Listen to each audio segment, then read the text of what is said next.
Mr. Steen?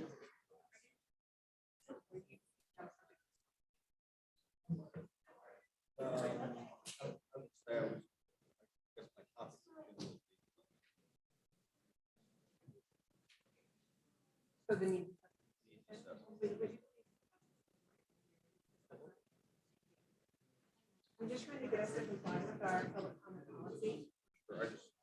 That's okay. Like on agenda item. Okay. Technically,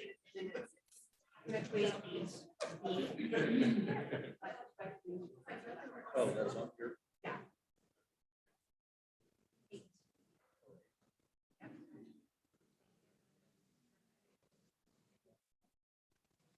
Well, still good. No.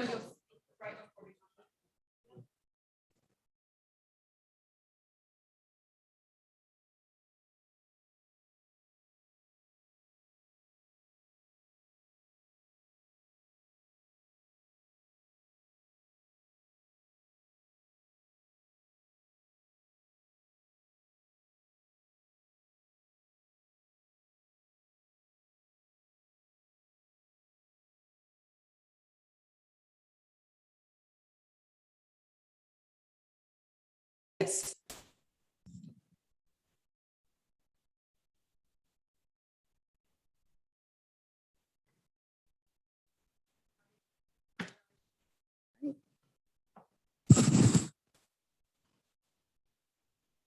Hello.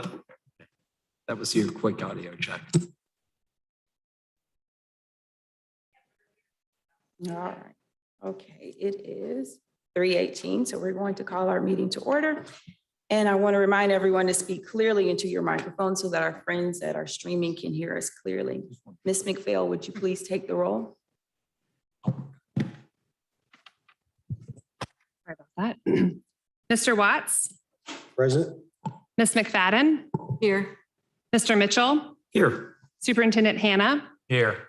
Commissioner Cummings? Here. Ms. Glenn? Here. Mr. O'Brien? Here. School Board Member Jones? Chair Connor? Present. Oh, and Judge Sostrom. You do have a quorum established. Thank you. All right, we're moving on to the approval of the agenda. Does anyone have any changes to the agenda? Is this amendment a change to the agenda? Yeah, I'm going to make that. Yes, Yes. yes. I would. Madam Chair, I would like to move the agenda with one amendment, and that is the addition of the resolution number 2021-09. Thank you. Yes, ma'am. Madam Co-Chair, I second the motion. Okay, we have a motion by Paul Mitchell and a second by Commissioner Cummings. All right, moving on.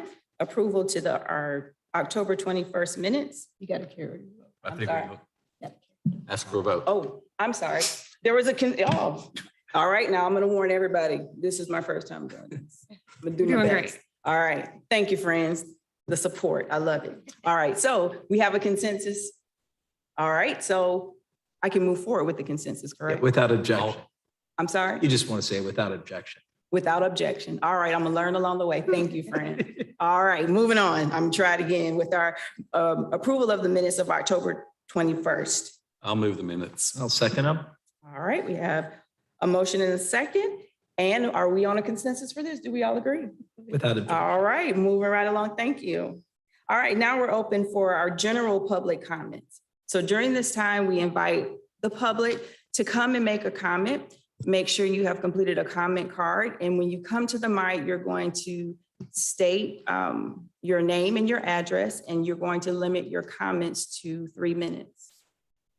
Ali, do we have any one for the general comments? We do not have any cards for general public comment, but we do have them for agenda items later, Madam Chair. Okay, thank you. All right, so we're moving on for our special presentation from, when Ted will come up and introduce for us, but we're going to hear from the Community Human Service Partnerships. Ted?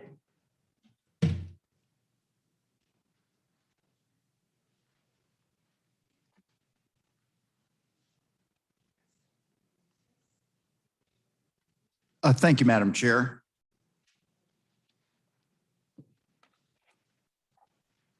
Ms. McPhail and I have been meeting with some key community partners who we know will be very important to the future success of the Children's Services Council, and with whom the council will need to interface in one way or another, or in many ways. We've been meeting with those organizations, and you'll see in Dr. Glenn's presentation in a little bit who some of those partners are. One of the first partners that we met with, because they are very similar to the CSC, is CHSP, which is the Joint County City Initiative to provide funding jointly to for human services in Leon County. We have two representatives here to talk with you today about CHSP and potential relationships, et cetera, with the CSC, but also to help you understand what they are, what they do, how they do it, and who they do it with. With us today are Shinkton Lamy, with the Director of the Office of Human Services and Community Partnerships for Leon County, and Bena Ojateo, the Director of Housing and Community Resilience for the City of Tallahassee. And I'd like to turn the mic over to them so they can make their presentation. Thank you for being here. Right. Thank you, Ted. Good afternoon, members. So thank you for inviting us today to make this presentation before you. So I'll start by saying that, make sure this works. Okay, there we go. The overall theme of this presentation is collaboration, because we can't do what we do as the county and city without our partners. And this slide just shows you a sample. And just say it's not a comprehensive and exhaustive list, but just a sample of our partners.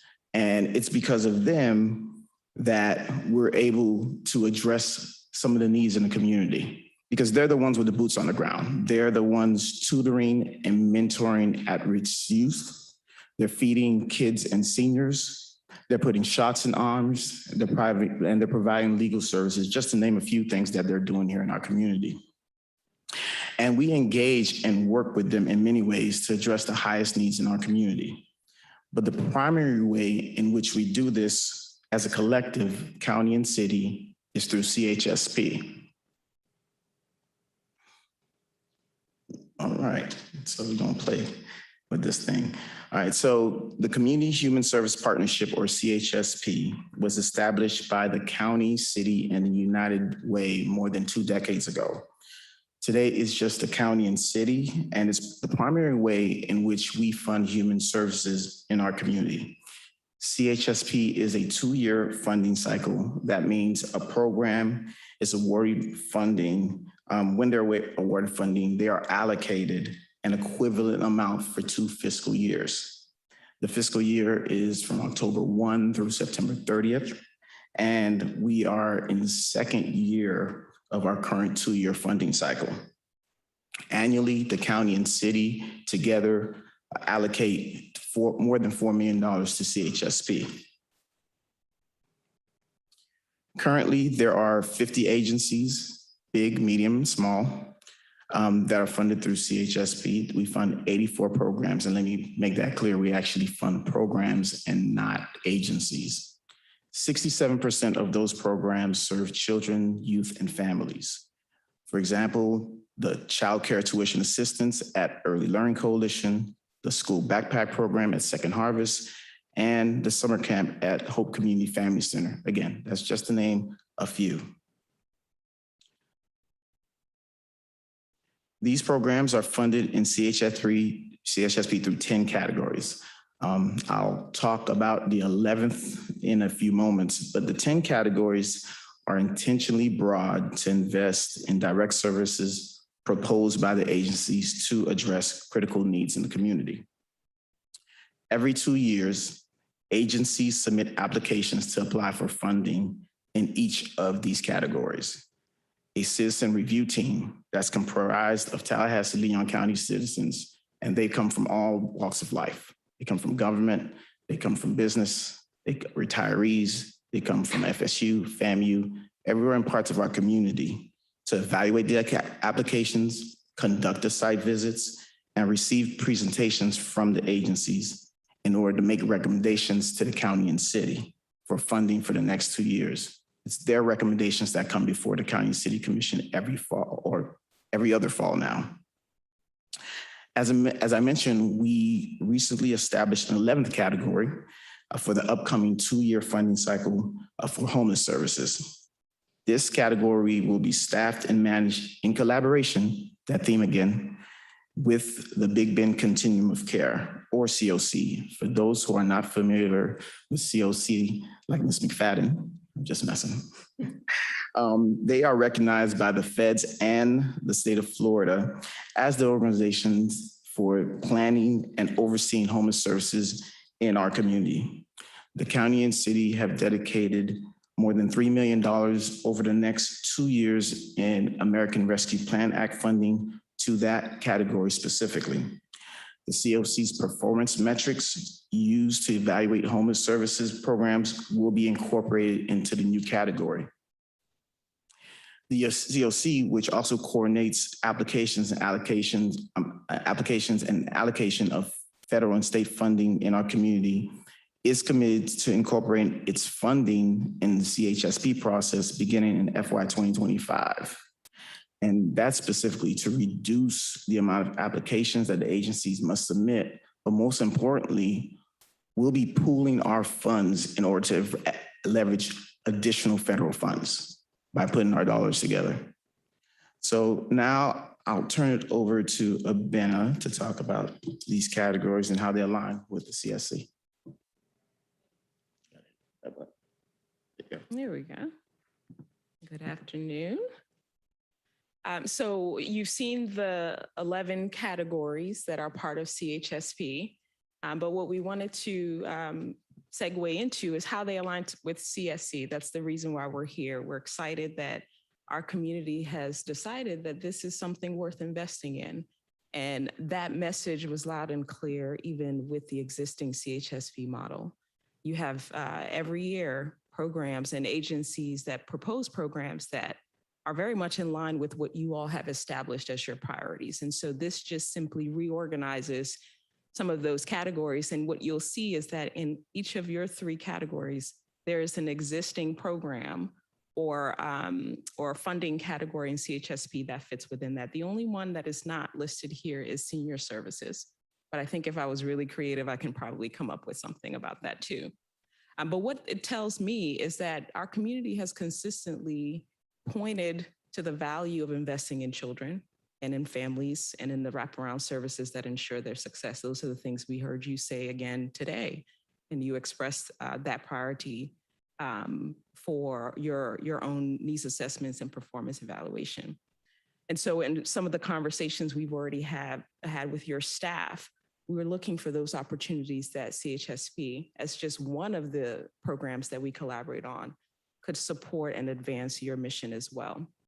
What we know is that there are challenges, but there are also opportunities, and we'll share a little bit more about what we think those are, specifically with CHSP, but really just in thinking about where the value is when it comes to collaboration and coordination. And we don't want to take any of it for granted. Wanted to share with you concerning CHSP itself, because we are in partnership and we have a formal partnership, the city and the county, that sets the stage for everything we do with that program, how we structure it, what categories are funded, how we implement it, how we measure it, how we track it, and the amount of investment that we make. And that is constantly evolving so that we can meet the needs of the community. So while this program was established 20 years ago, and it was an award-winning program, by the way, recognized formally by HUD as a model of how to do this, what they are most impressed about is that it's coordinated, that it addresses community-wide needs in a coordinated fashion. But one of the key things that most of our stakeholders, as well as our leadership, has expressed is we need a uniform way of measuring the performance of all of these agencies. And I think I heard that come across with some of your comments as well. Moving beyond outputs to outcomes and making those outcomes shared across the community so that when we start talking about the problems across the community, we can point to who is moving the needle, how we're moving the needle, and we can really aggregate that at the highest level. And so over the last year, the city and the county, because of our partnership in CHSP, has engaged experts at FSU. They've looked at national best practice models of how we measure performance, especially in this very complex sector of human services. They've directly engaged agencies and other stakeholders, and they've made some recommendations about how we can start to provide common metrics that existing agencies as well as new agencies can buy into. And they're also committed to providing the training that would allow agencies to implement these, because not every agency has the capacity to implement every kind of metric.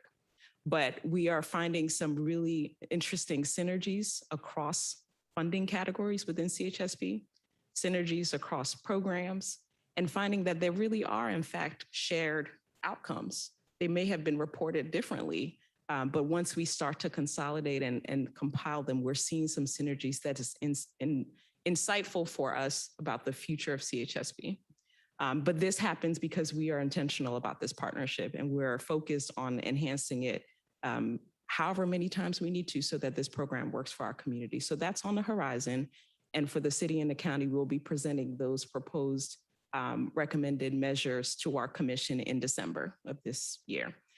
If the commission adopts it, that is an enhancement that will be implemented in this next funding cycle. So this slide shows you just a quick overview of how this works. For those of you that know it very well, forgive me and don't want to insult your intelligence, but for the good of others who may not know, we typically launch a request for proposals in January. And so just a few months, we're going to be doing an RFP for the next 2-year funding cycle. During that time, our staff provides technical support. We partner with others like UPHS, other agencies that can support agencies to put in a successful application. One of the best parts about this is that we recruit citizen reviewers, and some of them are really vested in this process. They're well known in the community. They're general do-gooders, but some of them have never been involved in human services and nonprofit worlds at all. We have folks that are on leadership tracks and they need to understand what the complex issues in our communities are, and they volunteer, all of them, to review the 100 or so applications, listen to everybody's story, visit the sites and see the work on the ground. And they come back, as Shinkton mentioned, with their recommendation of what they think this community needs. They include parents as well, right? And so it has just been a phenomenal process that has been tested and tried. And it seems to be one of the more enjoyable parts of CHSP as well. You can imagine there's some headaches in the process, but that part seems really enjoyable for the entire community. And I think at the end of the day, we have recommendations we take to our leadership that we can stand behind. So they go through that process in the spring. Funding recommendations are made in June. We prepare those proposals for our city commission in September, which lines up with our budget approval process. And then we get to contracting and the agencies get to work. They provide regular reports. They continue to get technical support from us and from other nonprofit partners, and they do the work. So that is the overall summary of CHSP, but we wanted to highlight, and I'll let, I think I'm doing this one, tag teaming this. We wanted to highlight for you all while we're here that CHSP is obviously a flagship program, but it is just one way that we collaborate, because we found over the years that our success as a city and a county has really relied on as many synergies as we can possibly find. And they're starting to bear some fruit. So for CHSP in particular, we've collaborated on needs assessments. As you go through your process, you'll find that there are many people that have seen this come along. They've been asked the questions and they kind of look at you like, why are you asking me these questions again? And so it helps to do this jointly so we don't overburden people that are looking to provide input. We did that for the CHSP process, but other opportunities that we have, we try to collaborate. We also work together on capacity building so that agencies are prepared to give what the city wants, but also what the county wants. And they're not shifting their strategies every time somebody else comes to them to do the work that they do. As Shinkton has also mentioned, with the new CHSP category, the continuum of care has been a really critical partner. As we know, homelessness is an important issue. We have really focused on going from homeless to housing and not just nursing the problem of homelessness, but really being targeted with performance metrics that work. And being creative and innovative wherever we can. And so we've been, he's on more of my meetings in the week than I probably prefer to, but it makes sense because we're talking with the same partners. We know what the issues are and we have the same objective at the end of the day.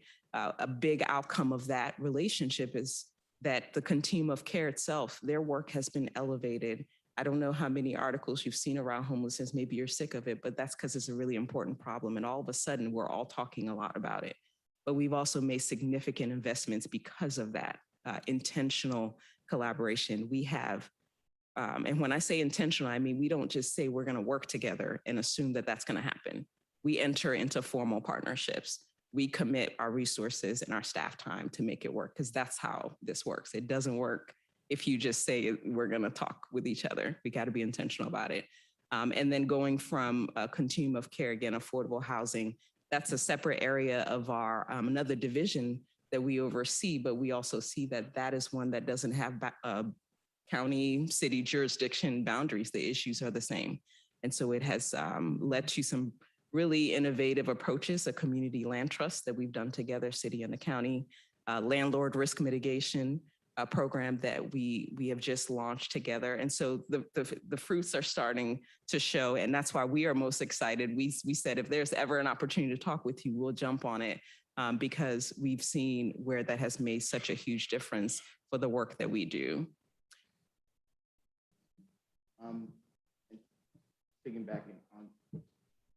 Piggybacking a little bit more on what Benna mentioned as far as everything that we're doing together beyond CHSP, right? We're also working very closely to invest resources in our community in response to this global pandemic. And that's an area of food insecurity, homelessness, as I mentioned before, legal services, grants for nonprofit agencies, mental health, and vaccine hesitancy. But I have to say the most important and coolest thing that this joint effort has allowed us to do, what we're doing with our ARPA funds, is really work with agencies and allow them to really think innovative and outside of the box as far as what they can do, right? Because typically they're like, oh, we're stretched thin, we have so much capacity, but here's an opportunity. What's neat idea or things that we can do to really look at building and enhancing services in our community? For example, with the dollars that we're providing to the Second Harvest, they're purchasing food lockers that will be strategically placed around our community to enhance access to meals in neighborhoods that have historically experienced high levels of food insecurity. I mean, that's something that they couldn't just submit as part of their CHSP application, but we work with them to look at things like that. And that's because we didn't operate in a silo. We said, bring us your neat ideas, right? Especially Abena, that's what she was really pushing. And we'll work with you to pool our resources and address the needs in the community together. And so I think that's so very important. But I'll pivot just a little bit to also say that we don't do everything together. We do most things together. There are some things we don't.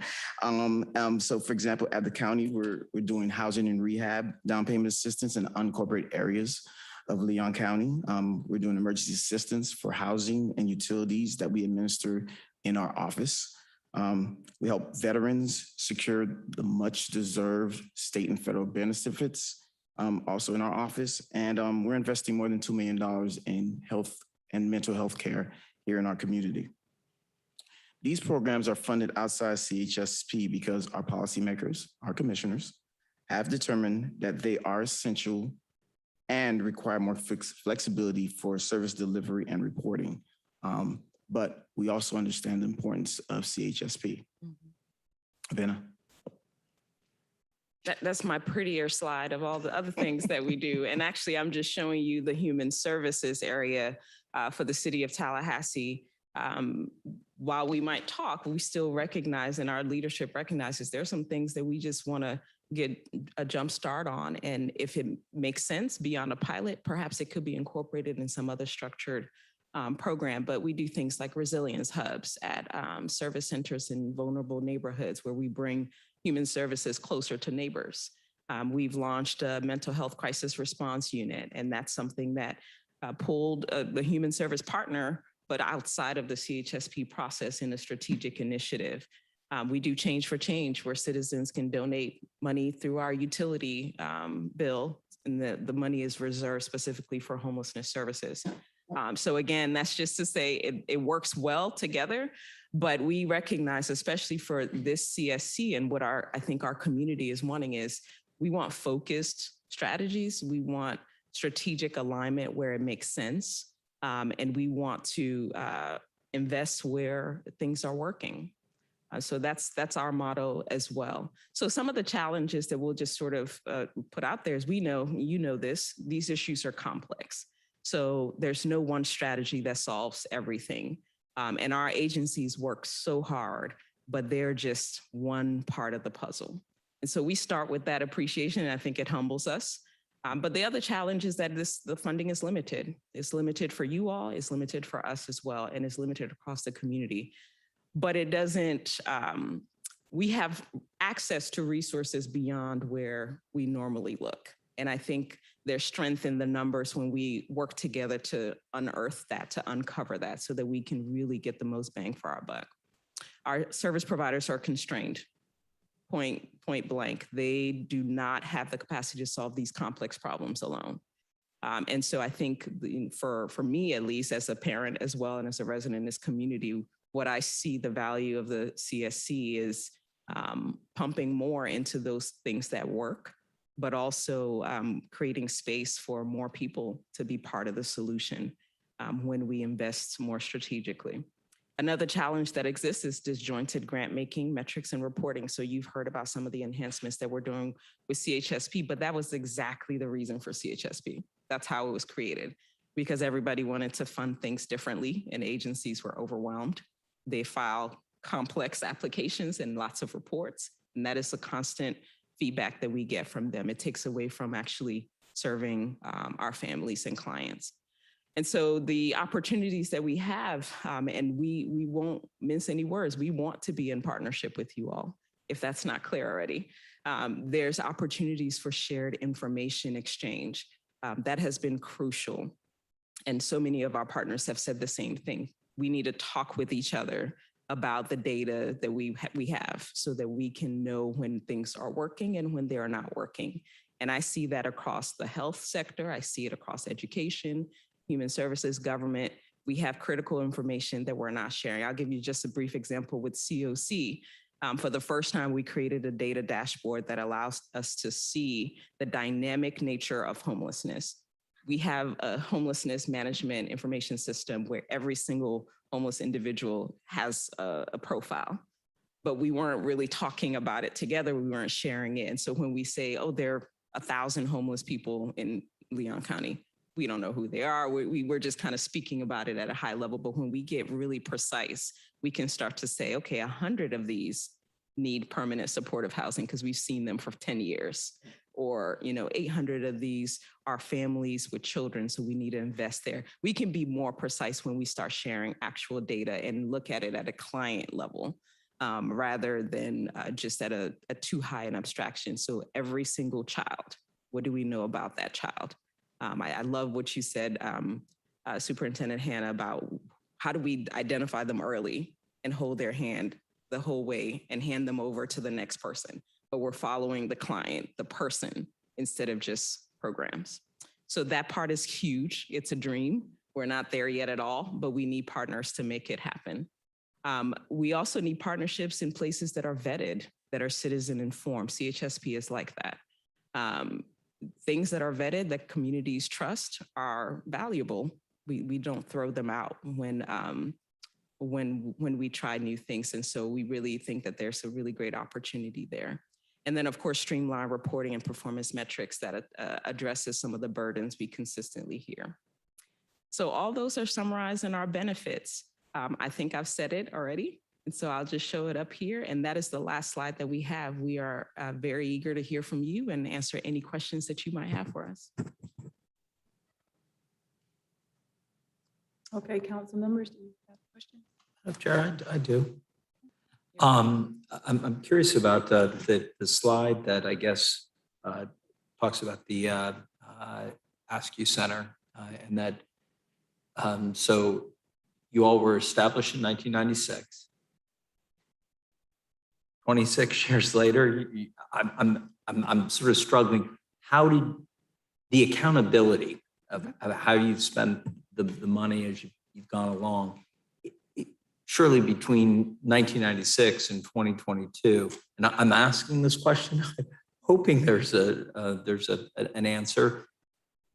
Did you work with someone else? How did you build accountability into the programs that were being funded? One, I think the idea of funding programs 2-year period is a good one. But how do you know that what you funded worked? I go first. Yes, sir. You on? So every program that receives funding provides reports. Right now, they do it quarterly, and there's an aggregated report at the end. When they apply, they tell us what their mission is, what their purpose is for that particular program. Because again, it's not just for the agency, it's what is the specific program. They tell us what inputs they're gonna make, and what outputs. So historically, they've always provided it. They would say, we are going to serve 20 students. We're going to work towards this many meals for elderly citizens, whatever the case might be. So we can tell you in any given year, $4 million has gone into the community to fund this many agencies. And this many people have received meals. This many people have received after school care. The impact of CHSP is undeniable because I think when it comes to serving humans, it's an easy sell for direct services. But it's always been a challenge with aggregating common outcomes because there's such a variety of programs, right? So how do you compare the outcomes of senior services to the outcomes of children's services? You can't. So at the aggregate level, it's been complex. But when you zero in on specific programs, you can determine what the outcomes and the outputs are. So this effort with Ask You was to try to see if we can bring some uniformity to CHSP. If we were to say CHSP is addressing poverty alleviation, how could we ask every applicant or every program to point to how they're moving the needle on poverty? And those conversations are harder to have. And I think as a community, we haven't always galvanized around one particular problem. We can ask the question about how many of our CHSP programs are improving early childhood education, and we can kind of pick them out, right? But we've never required them to meet a particular outcome. So what this effort is not that there was no accountability with the program before. This is an opportunity where I think across the community and with our respective leadership, they wanted to see how in aggregate these programs might be addressing a shared outcome. Does that answer your question? It does, and I always hesitate to ask a question because it almost seems like in the question I'm making a statement, and I'm really not. First of all, I'm going to guess that you weren't part of this program in 1996, so it was not meant to be critical of either of you. It really was just trying to ask the question.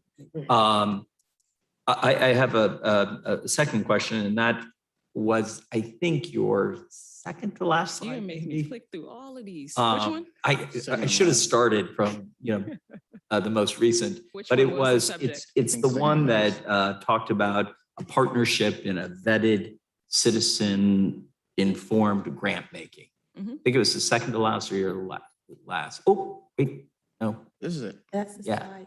Yep, right there. there you go. Partnership in a vetted citizen. I wrote that down. Okay.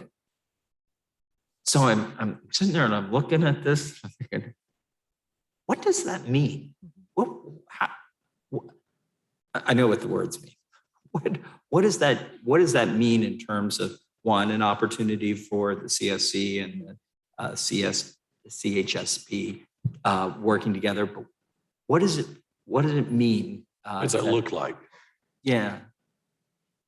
So the way CHSP is designed, or the problem CHSP was designed to solve, is to consolidate the application process for local human service providers, Right. to create one door that they can go through where all the respective partners that are wanting to invest in human services share that platform, that door, if you will, share the similar application process. They are part of the decisions about the metrics, how we report out, all of those things. So it alleviates the burden on human service providers from going separately to every funding agency. So the partnership would be in some kind of shared investment in that vehicle. It is vetted because it's survived 26 years and it continues to be enhanced as the partners in that program design it to be. It can be whatever we want it to be, right? If you are a vested partner, then you enhance it as needed. And as I mentioned with the citizen review team, it is citizen involved. This is not a bunch of bureaucrats like Shinkton and I sitting there deciding. We're asking our neighbors, we're asking our parents, and we're asking community members to look at the services and judge for themselves what they think is important. We, of course, guide them with information about what are best practices, we train them on how to evaluate organizations and see where things work. But we built in intentionally a citizen process so that those public dollars, at least for us, are invested in a way that the community can be proud of. So that's what that bullet means. And for the CSC, to be quite frank, it is an opportunity to fill some of those gaps that we know exist. One, because some of these entities, many of the agencies will tell you, they might provide an existing service, but the gap is that there's not enough of it. And so there are many clients that won't get access to their services because they just don't have the capacity, they don't have the funding to achieve it. And so that is one platform that you all consider, in addition to any other strategic investments like we, the city and the county, currently do. One thing I'll add regarding that one bullet is the fact that regarding when we talk about grant making, it has to be ever changing. I mean, you have to be willing to pivot. When the data says something different, you have to be willing to do that. And you can do that as partners through a grant making process when we're able to pool our resources and look at those. A lot of our agencies also get state and federal funding. That's not possible. A lot of times they said, well, what HUD says and HHS says, and CDBG says. And so because of that, there's not that opportunity. CHSP provides that. And we do that all the time. We got feedback. Oh, we don't want a 2-year funding cycle would be so much more helpful than doing a 1-year funding cycle. So we did 2 years. Online applications provides better efficiency. Online applications is something we adopted several years ago. These are things that are important, not just to the agencies, but to the clients they serve. That's the most important thing, the clients. And so I think we can do that together through CHSP. Can I ask one final question? I promise it's connected. Has there ever been a member of the homeless community that's sat on the citizen-informed grant-making process? So in the homelessness services category, that is one of the things we've talked about adding to, for sure. And I understand that the continuum of care has different evaluation teams as well, and they invite members from previous clients that they have served. So as Shinkton mentioned, the creation of this category in CHSP will actually make things easier for the COC as well, because up until now, they have their own separate review process. They get federal dollars from HUD, then they do RFPs, and they do a whole nother process of recruiting other people for it. And so they're seeing some of the synergies as well. The citizen review team will be jointly appointed by city, county, and the COC, and it will include past members of the homelessness community. I love that question because that's something that Commissioner Cummings may remember we just brought before the County Commission last week regarding one of the categories you saw in here, a Promise Zone category, which funds programs that are within those census tracts in our community that's been identified of highest poverty. And one of the things that the board approved was with the Promise Zone category, with those citizen review teams, that we be very deliberate in making sure that members of those neighborhoods serve on those review teams for those programs. And specific to that is because at the end of the day, those are the clients of those programs. So it's important, two things. One, that they're aware that these programs exist, right? And then two, the other thing is that it allows those citizens to ask very important questions of those agencies and of those programs, and for those agencies to tailor the programs in a way to address the needs of the community. I think the best way to do that is in that moment when they're in that room and they're having to answer those questions regarding funding. I do have a quick question. So thank you. Thank you very much for the presentation. I have a question for each of you. So I had 3 questions and he asked the very first question, how do you know that your programs are impactful? But my next question is, as he mentioned, y'all have been doing this for 25 years, which is just a long time. And I'm sure y'all are spending this money and really funding a lot of these programs. Have you ever really thought about funding preventive type services? Because you will always be able to find someone who needs something in the moment. But have you all sat down and thought, how do we put infrastructure or systems in place to prevent these things from happening so that we aren't constantly spending dollars in these particular areas? Does that make sense? It does. And I'm going to go back to the list of categories, because what I'll say is several of our programs are preventative. Mm-hmm. These aren't just like, I think I use the phrase nursing the problem of homelessness, for example, but a lot of them are. Even within homelessness, one of the activities is prevention or case management for folks so they can be stabilized. So it's within there, it's embedded in there. A lot of the community support and family support, we know that those programs help families from spiraling into crisis. And so that's why it matters. There are, even in the physical health categories, a lot of it is awareness, wellness programs that keep people out of hospitals. So absolutely, they're embedded in there. They're integrated within the mix of programs that end up applying. Okay, that's Yes. great. Thank you. And I have one more quick question. It was something you said that I was really excited about. The fact that you all work with programs that are already in place, but you ask them for innovations. Like, what can you do differently that will make it even better? How systematically, how do you do that? Because we're about to do a community assessment based on the programs that are currently in place. And maybe there are services or programs that are in place that say, we do this because this is all we can afford to do, and this is what we have the resources to do. But if we had more dollars, we can do things differently. How do you actively get that information to really be able to understand how can this program go from here to there if they had a little bit more funding and was able to focus on something in particular? By talking to them every day.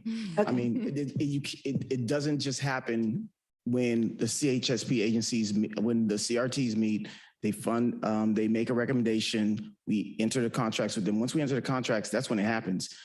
Tomorrow alone, and Ms. McFadden is going to be part of it, we're doing a strategic meeting with the homeless providers specifically on some ideas regarding some of our issues with our homeless shelters. But we're not in the middle of CHSP right now, but that's something we need to do because they're all funded by CHSP. And then what happens is that in that moment, you're helping your agencies and with these programs and coming up with new ideas that they're like, this is what I should probably apply for next time. This is what I should apply for that DCF grant. This is what I should apply for CHSP. This is what I should apply for CSC. I mean, that changes the conversation because that's important. We are not just funders. That's the most important thing that you want to be able to stress to your agents. We're partners. That's the word we always use. We're partners. And it's important that it's not that you just submit an invoice every so often for us to pay. It's very important that we're constantly talking to figure out how do we address these needs so that way we can maximize those resources. You know, we could take a little bit what Ben I got, a little bit what I got, a little bit what you got, and then we can change lives. I mean, that's what we work to So do. how often do y'all convene with them? Okay.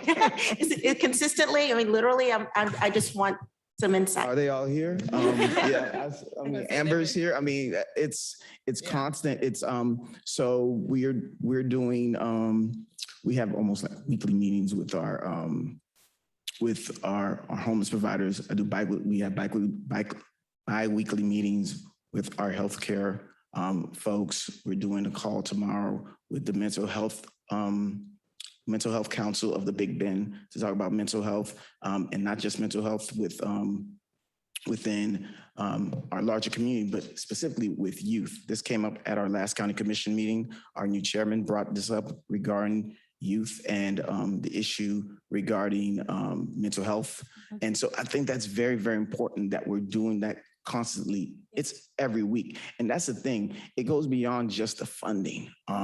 It's very, very important that we're constantly touching and engaging with them because that's the only way we make our community better. Yeah, I think the advantage you have, and you'll see this with your own staff, is that their direct engagement allows them to sit, 50,000 feet above and hear from everybody and start to connect the dots.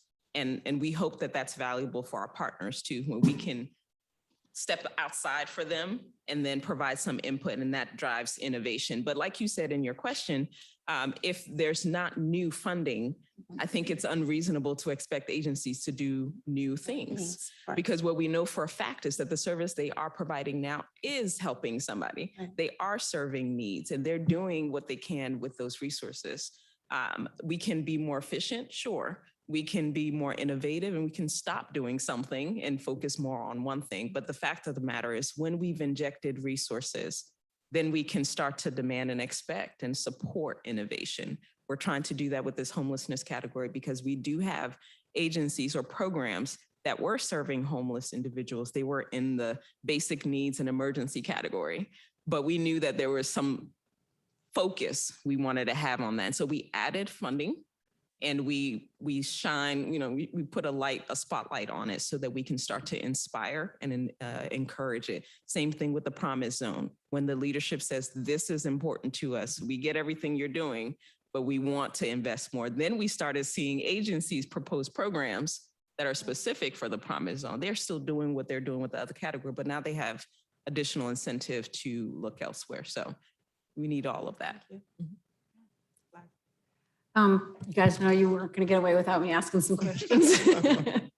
So I had three things I'd like your feedback on. One, I saw in the partnership and grant making, I was really trying to think through a lot of your money comes through and it might be SHIP or other federal funds and it has sort of narrow ways that people can use it. So I'm hoping the Children's Services Council money will be much more flexible.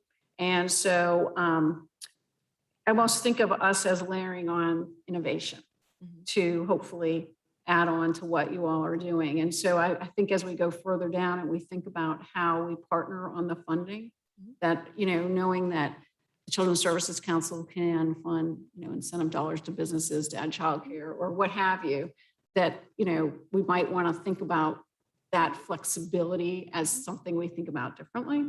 And I'm saying that to get to, Benna, I know one of your key things that you've always pushed is joint outcomes for CHSP, I think going back to Xandra's question.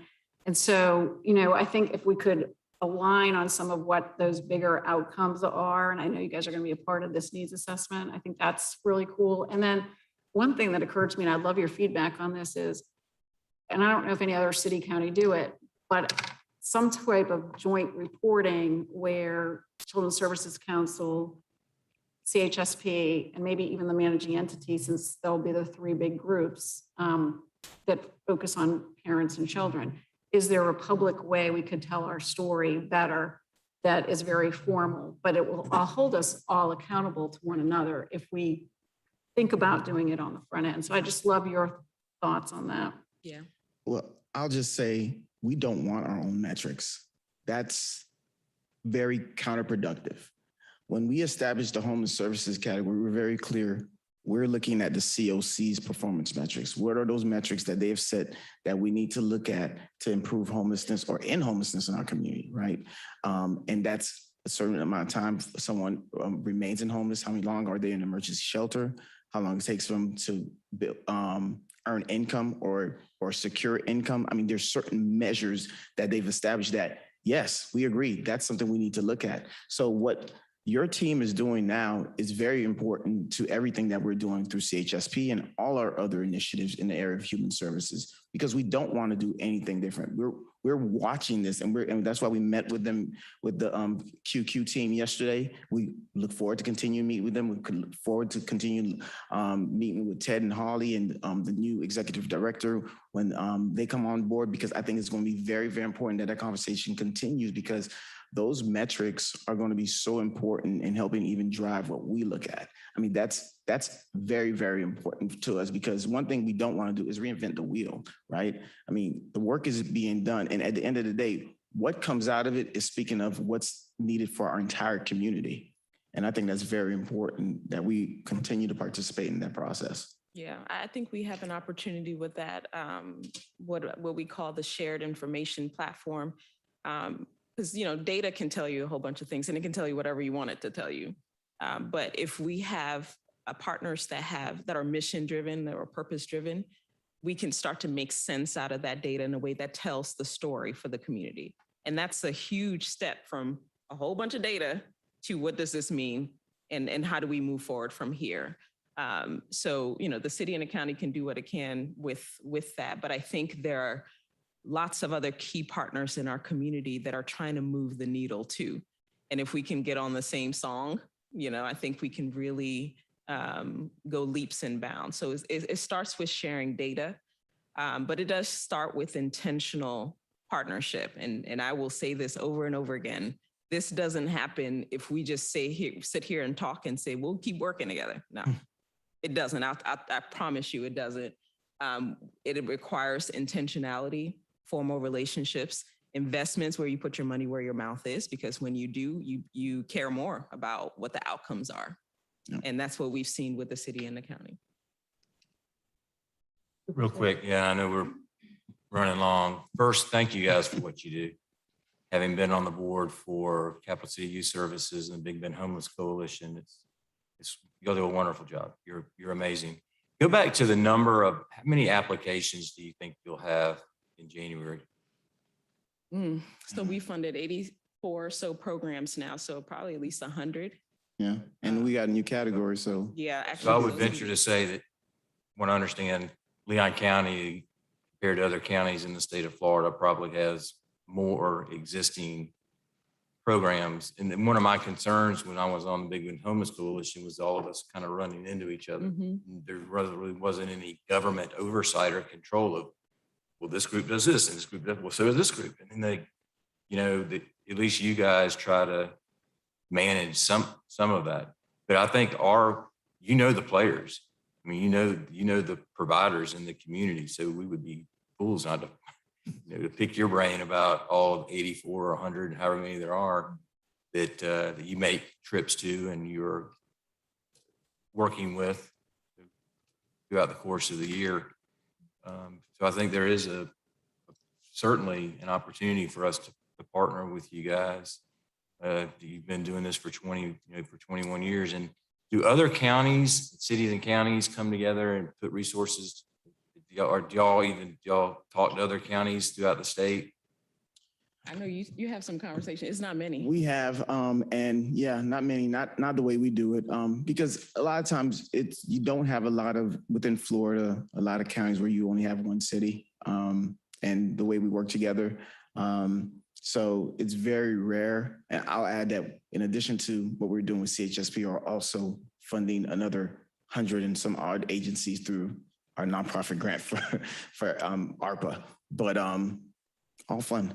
But at the same time, no, I actually participate on a call every month with my counterparts in other counties, big, large, and small.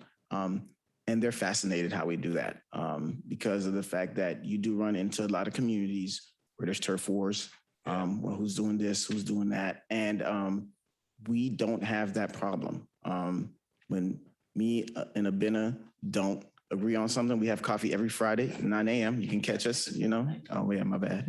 But you know, and we talk it out, and everything's good. And we work through any issues that we think is important, because at the end of the day, it's for the community. It's for this betterment of our community, especially when our department, the people we serve, is the most vulnerable population. So we have to, just like you all, be the voice for them when possible. So Human services is complex. It's unlike any other programs that even I oversee in the city. There's certain things that work really well if you just cram it through a machine and get a rhythm, but we're talking about humans. We're dealing with actual people. And so, you know, we can't approach it by just throwing out some categories and some money at it and walking away. I think that you'll find that across all the other partners that you talk with, that you have to be willing to roll up your sleeves and talk with people and figure out what they need. And one last question. So $4 million divided by 86 organizations is $46,000, which is obviously just a drop in the bucket. There. You know, that's why we need y'all. No, I hear you. So how do you determine the amount of money that each of these 86 organizations receive? It's that hybrid with the citizen review team. So the agencies propose what they make their ask. I'm sure each one of them asked for $1 million. I hope so. Right. You know, if they're telling the true cost of their services, it's going to be a high dollar. But many of them have also been through this process long enough that they start to tailor their ask with what the categories are funded, the level that they're funded at. And so we do not fund most of the 100% of what most of the agencies recommend or propose. The citizen reviewers are looking at it and they're making some of those recommendations as well. But again, this is just CHSP. You know, we fund and partner with agencies with different contracts as well. So for example, with the homelessness category, some of them were proposing a specific program for CHSP, but there would be some other initiative that the city may contract directly with them for. So those options are there. And again, I think it's smart for the CSC to have as many tools in this toolkit as possible. One process kind of gives you, you know, kind of what you're getting, that citizen-led sort of vetted process that's tried and true. And then you can also experiment and do special initiatives and special direct contracts with other agencies as well. So we do that now. Thank you. Thank you both. Did you have a comment? Oh, just very briefly, Madam Co-Chair. Okay. I just want to thank Benna and Shenton for coming, giving us a very thorough report. I have been on the receiving end of the CHSP process over the years, and it's worked. It provides a great service to the community. And there are many service providers that provide great direct services to our community, the children, families, just specific services to those areas that are needed. So I appreciate you guys coming today, making your presentation, proposing that the Children's Services Council become a partner in your process. And I believe as we move forward with our needs assessment and we make a determination of where the gaps are, we get that specific analysis, I think we can make a more informed decision about where and how we can certainly align with the CHSP process. So thank you. And I'm sure all the council members agree with me that it's great that we have individuals and organizations that are specifically concerned about meeting the needs of the less fortunate, meeting the needs, every aspect in our community from children's services to family services to mental health services and what have you. So I think all of us are on board, but we need some data, and that's the process we are in now with Q&Q that's going to be doing the needs assessment for us. So we look forward to hopefully a partnership, I believe, but I think that partnership has to be driven by the report that we will eventually receive from our needs analysis organization. So thank you very much. All right, that was the perfect segue for Ted. Ted, do you have a request for us? Yes, Madam Chair. And first, I'd like to say Ben and Shinkton and their team have been incredibly helpful to us and to Q&Q as we're moving through this process, and we greatly appreciate it. We will be aligning those metrics with regard to outcomes and working with them. Q&Q has already been tied into that. But that is a process that's ongoing, as is the information sharing process, enterprise, that software enterprise that Holly will be speaking about a little bit later. And so those are ongoing. And in order to inform those processes and those tools that we'll be creating, I wanted to ask if given this discussion, it's the pleasure of the council to authorize us to draft an MOU for your review in December to address these issues and these opportunities that they've discussed with you today.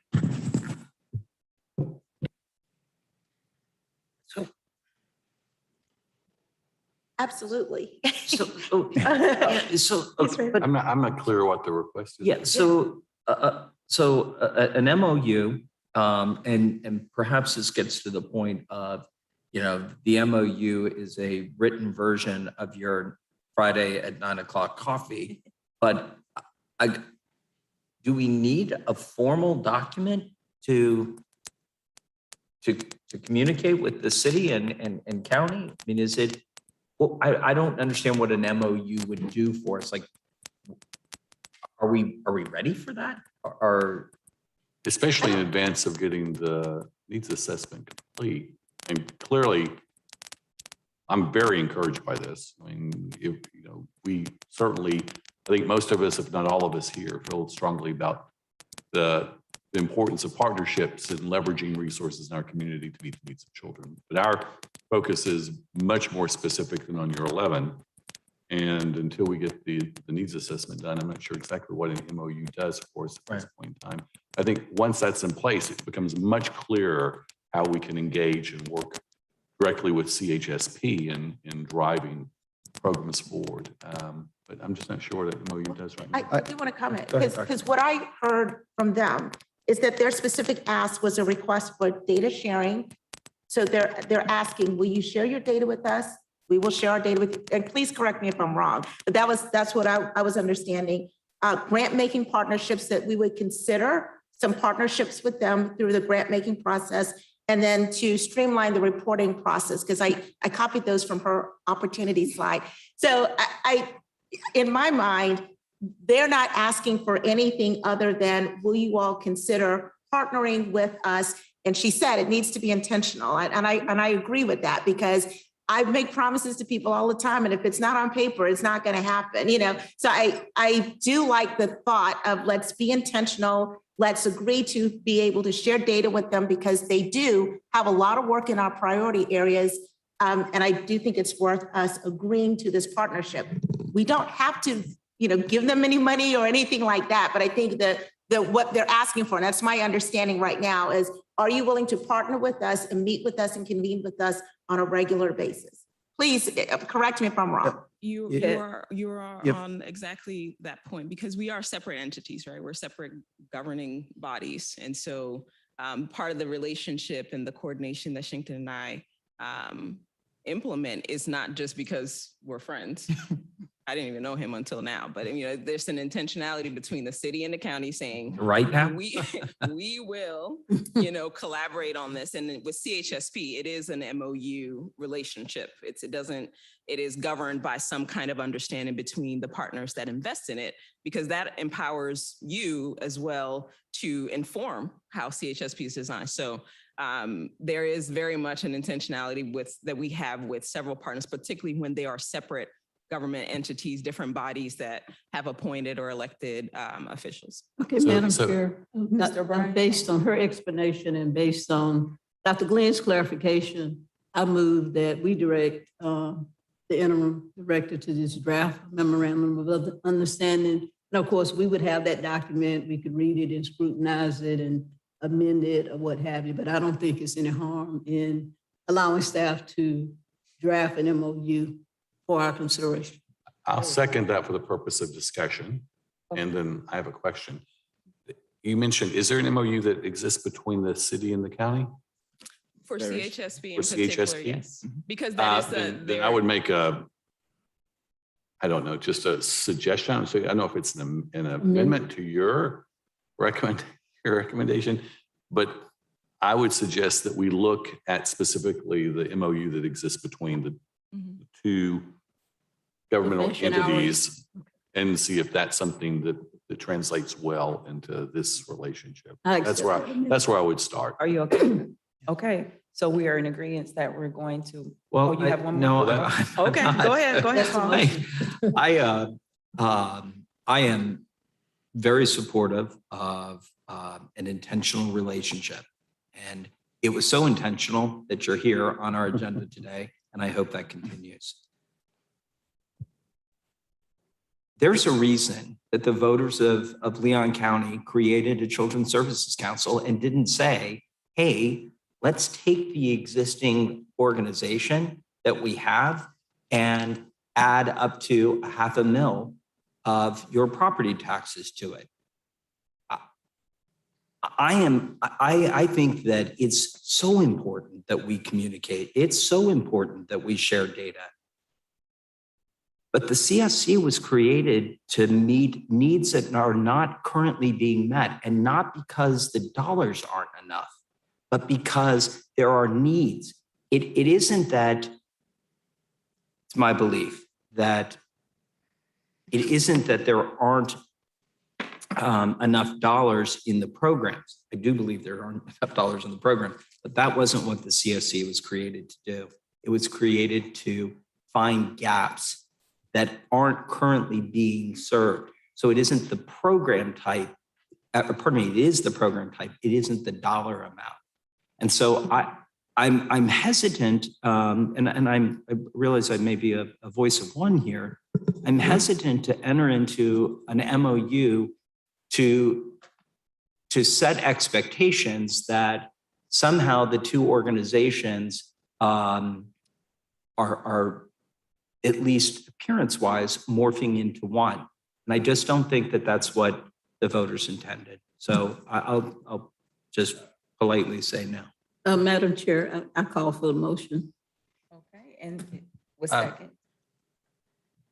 Is there a second?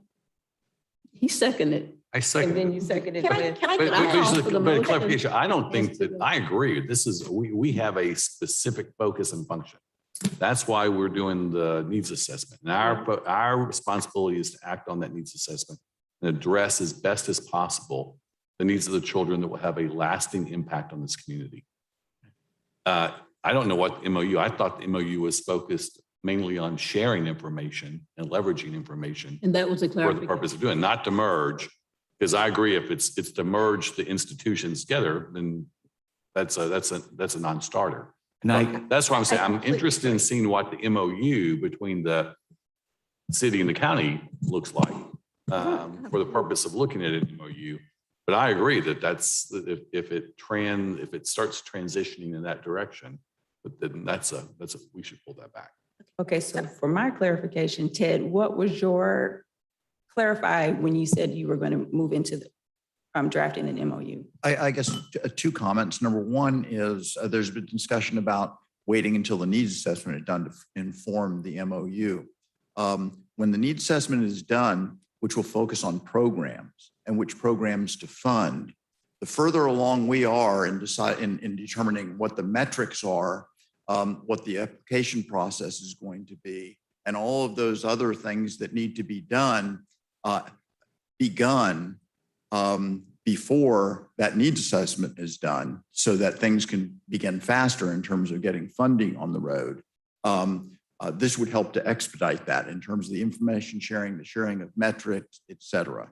There is an issue with regard to the funding, which is not merging.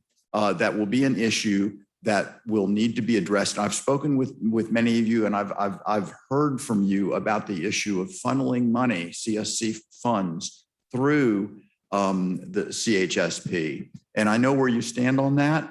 And I can tell you that given that information, the MOU will be grounded, and the parameters of the MOU will not address that particular issue. So this motion, I'm sorry, can I speak, please? Okay, But so the this funding wasn't part of my motion motion. is not to approve anything, it's just to draft the MOU so that we can take a look at it, right? Okay, just want to make sure that's clear.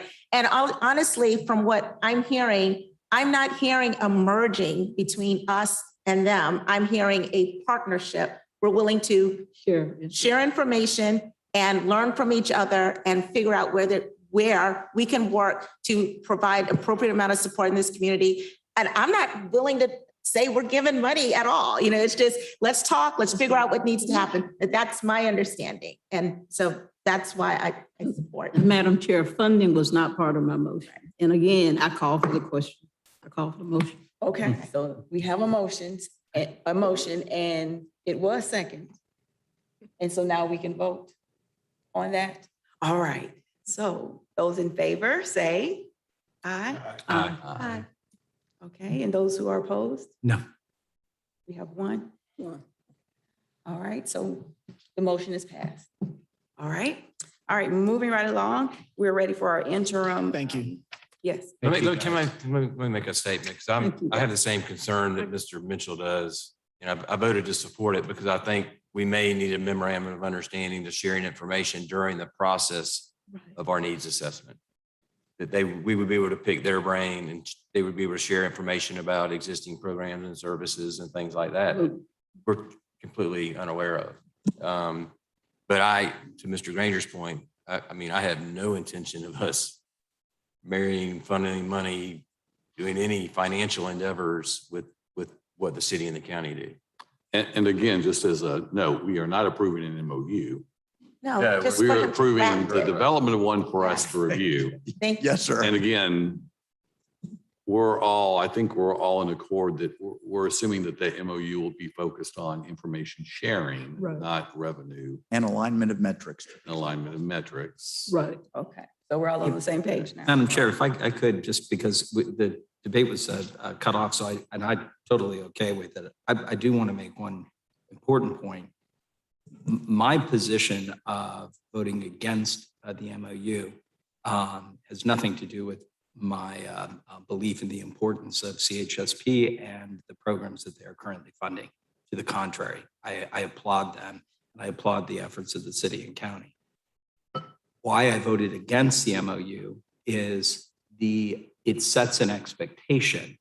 And I don't think we need to set the expectation. And I don't think from a legal standpoint, or even an intentional standpoint, that we need a written document that says that the CSC and the CHSP are going to work together. And that is the sole reason I voted no, not that I don't want to work with them, to the contrary. Madam But Chair, thank you. Can I make a recommendation, please? So on our next meeting, which is in December, can we please add to the agenda just a thorough review of what is being proposed in the MOU, just to make sure everybody's comfortable We with didn't that? approve an MOU. The crafted portion. Right, that's what I'm saying. But I want him to review what's been drafted so that we can be clear before anybody makes any decisions about the MOU. Okay, Is that clear? all right. Are you ready for your report? Yes, ma'am. Okay. Just to hit the high points, as you know, we've Holly and I have taken a deep dive over the last month in working with QQ on the needs assessment, done a lot of work on them, met with them yesterday and with other partners. Dr. Glenn's going to make a presentation on that in a minute. The search committee process was completed. You're going to hear a report from our chair about their recommendation.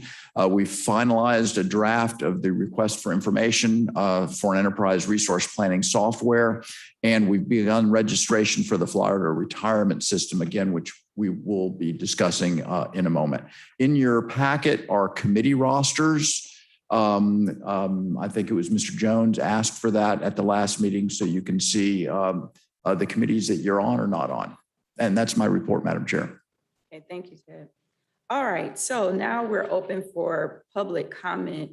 We are going to discuss our the executive director search committee. And do we have any comments, ma'am? Yes, Madam Chair, we have one speaker, Mr. Bill Proctor. Thank you. Thank you, Madam Chair. I did move. Council members, it's a delight to stand here and to congratulate your search committee, outstanding job, to commend and congratulate the name that is advanced in front of you tonight. There is total community confidence in the name of Sika True Blood Green. And we're certain that to the issues which were spoken to by Shinkton and Abina, that you have a person who can hit the ground on day one because of those 80-some agencies. She likewise has rapport already established, and those agencies' names are in her, no doubt, her phone book.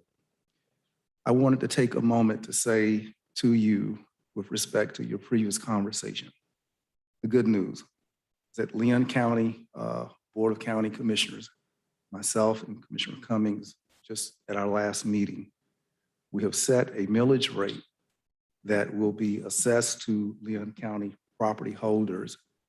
Your money is on the way. So from a theory to an actual application of an assessment of property that you can check the box on. And I wanted to say also on behalf of our county's government, our support has been steadfast to this council since its adoption by citizens.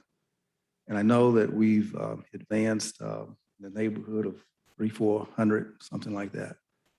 But with the assessment that we approved our last meeting, the numbers that will come in this time or before for next year, your money will be in the bank. And if there is a need for further advancement, I believe that our commission stands prepared and ready to support. So we're not asking you to self-strangulate, but we're not asking you to just pull up and just, this is not a smuggler's board either, all you can eat. But if you need it, we know that it's there. And I wanted to say that that support is on the way.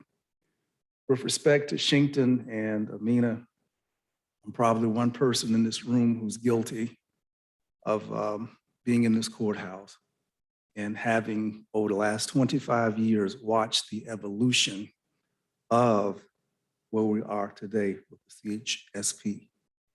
I have voted on every dollar that has ever been awarded to the CHSP. And what you heard today was a shameless appeal to you to say, you don't have to reinvent the wheel. The city is there, the county is there, and we back this group, this agency.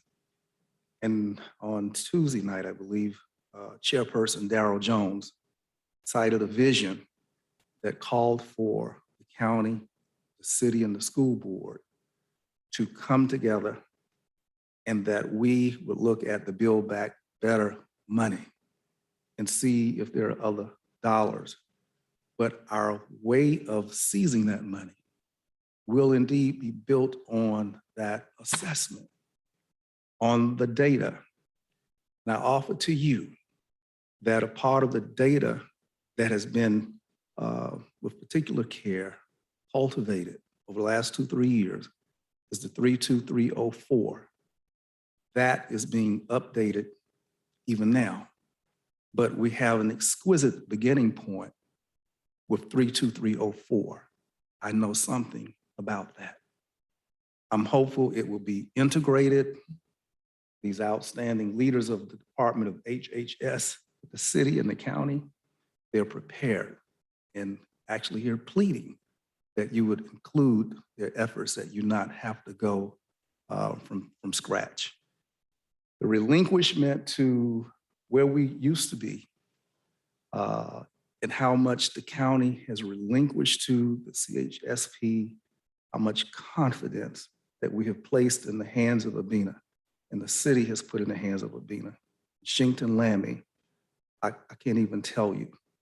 But as the chairperson of the Public Safety Coordinating Council, we have given 100% of our annual budget to this agency. And it's hard for me to give up my money to this agency. But the program efficiencies that they achieve, the command of knowledge and the ground game that they have, you cannot ignore who we have in place. And therefore, I endorse and hope that you would too look at achieving the greatest level of efficiencies that we can capture. And again, congratulations for the recommendation that's coming before you on Sika. Thank you. Thank you very much. All right, so moving on with our committee update. The search committee met on last Thursday to complete our second round of interviews with our one that rose to the top out of 166 applications. And that was Ms. Sika Rose Green. After that interview session, which was long, we unanimously agreed that she would be our recommendation for the first executive director for the CSC. Now I'll ask for a motion in a second to move forward. Madam Chair, I'd like to make a motion that that the board hire Sika Rose Green as the executive director, beginning at a date that I think should be negotiated with Sika and maybe Ted Granger, and at the annual salary of $120,000. Second. All right. There's a motion and a second. Is there any discussion? I'm sorry, I didn't understand what he said, annual salary at what rate? $120,000. 120. This a second? The It superintendent. has been second. I would like to just elaborate on that motion. I don't have a problem, Madam Chair, with accepting the motion to hire Ms. Green as executive director. I have a problem with the second portion, with the salary. I think that it's in the budget, and I think the parameters should be negotiated. I think we should give that authority of negotiation to the executive, to the acting, I guess, executive director. So, With the not to exceed, there needs to be clearly. Yeah, not just to not- exceed. Okay. So what was, I'll be happy to. I'll be happy to amend my motion. Paul, what was your number? My motion was to hire Ms. Green at the salary of $120,000, and I'm happy to amend it to say not to exceed $120,000 at a date to be settled on what's convenient for Ms. Green's calendar, as well as the council's through Ted. is there any more discussion? So I guess I need to second the new motion since he's, Okay. Yes, that would be great. all right. May I have some clarification, Madam Chair? Yes. I think your motion initially was to hire her at 120, Yes, ma'am. and now you're saying not to exceed 120? Yes, ma'am. Okay, and I believe in the budget, we have a budgetary item of 135, including benefits and what have you. Am I correct? Right. Well, no, actually, if you remember, Mr. Jones asked that we limit the salary to $120,000. It was originally in the budget for $125,000. Ms. Green's current salary is 115,000. So I thought, here we are. I am trying to, one, give Ms. Green an opportunity to be recognized for outstanding work, recognizing our top is 125. Two, I want to be respectful to Mr. Jones's motion that we not exceed 120, but certainly don't want to offend Ms. Green and ask her to take a pay cut, hence my motion. And that does not include the benefits. The benefits were, I think, part of a package that was negotiated between Mr. Granger and Ms. Green. So I have a question because this is all new to me. Do we have to have the salary in this motion? No, ma'am. It doesn't need to be. It can be, of course, if the council desires. A point of clarification is that the dollar amount, the top dollar amount for the salary in the budget is 125,000 plus 30% for benefits. Madam Chair, Madam Chair, may I just comment as well? I think perhaps we should, I believe her salary should be negotiated with the chair of this council, which would be Judge Surstrom, I believe. I think if you look a little closely at the Children's Services Council provisions in the statute, I think it's more appropriate for her salary and benefits to be negotiated with the chair of the council. And so I think, Mr. O'Brien, you proposed an amendment. No, you didn't. He proposed. I just mentioned that there needs to be, as far as negotiating, if we weren't setting the salary, we could go up to a certain amount.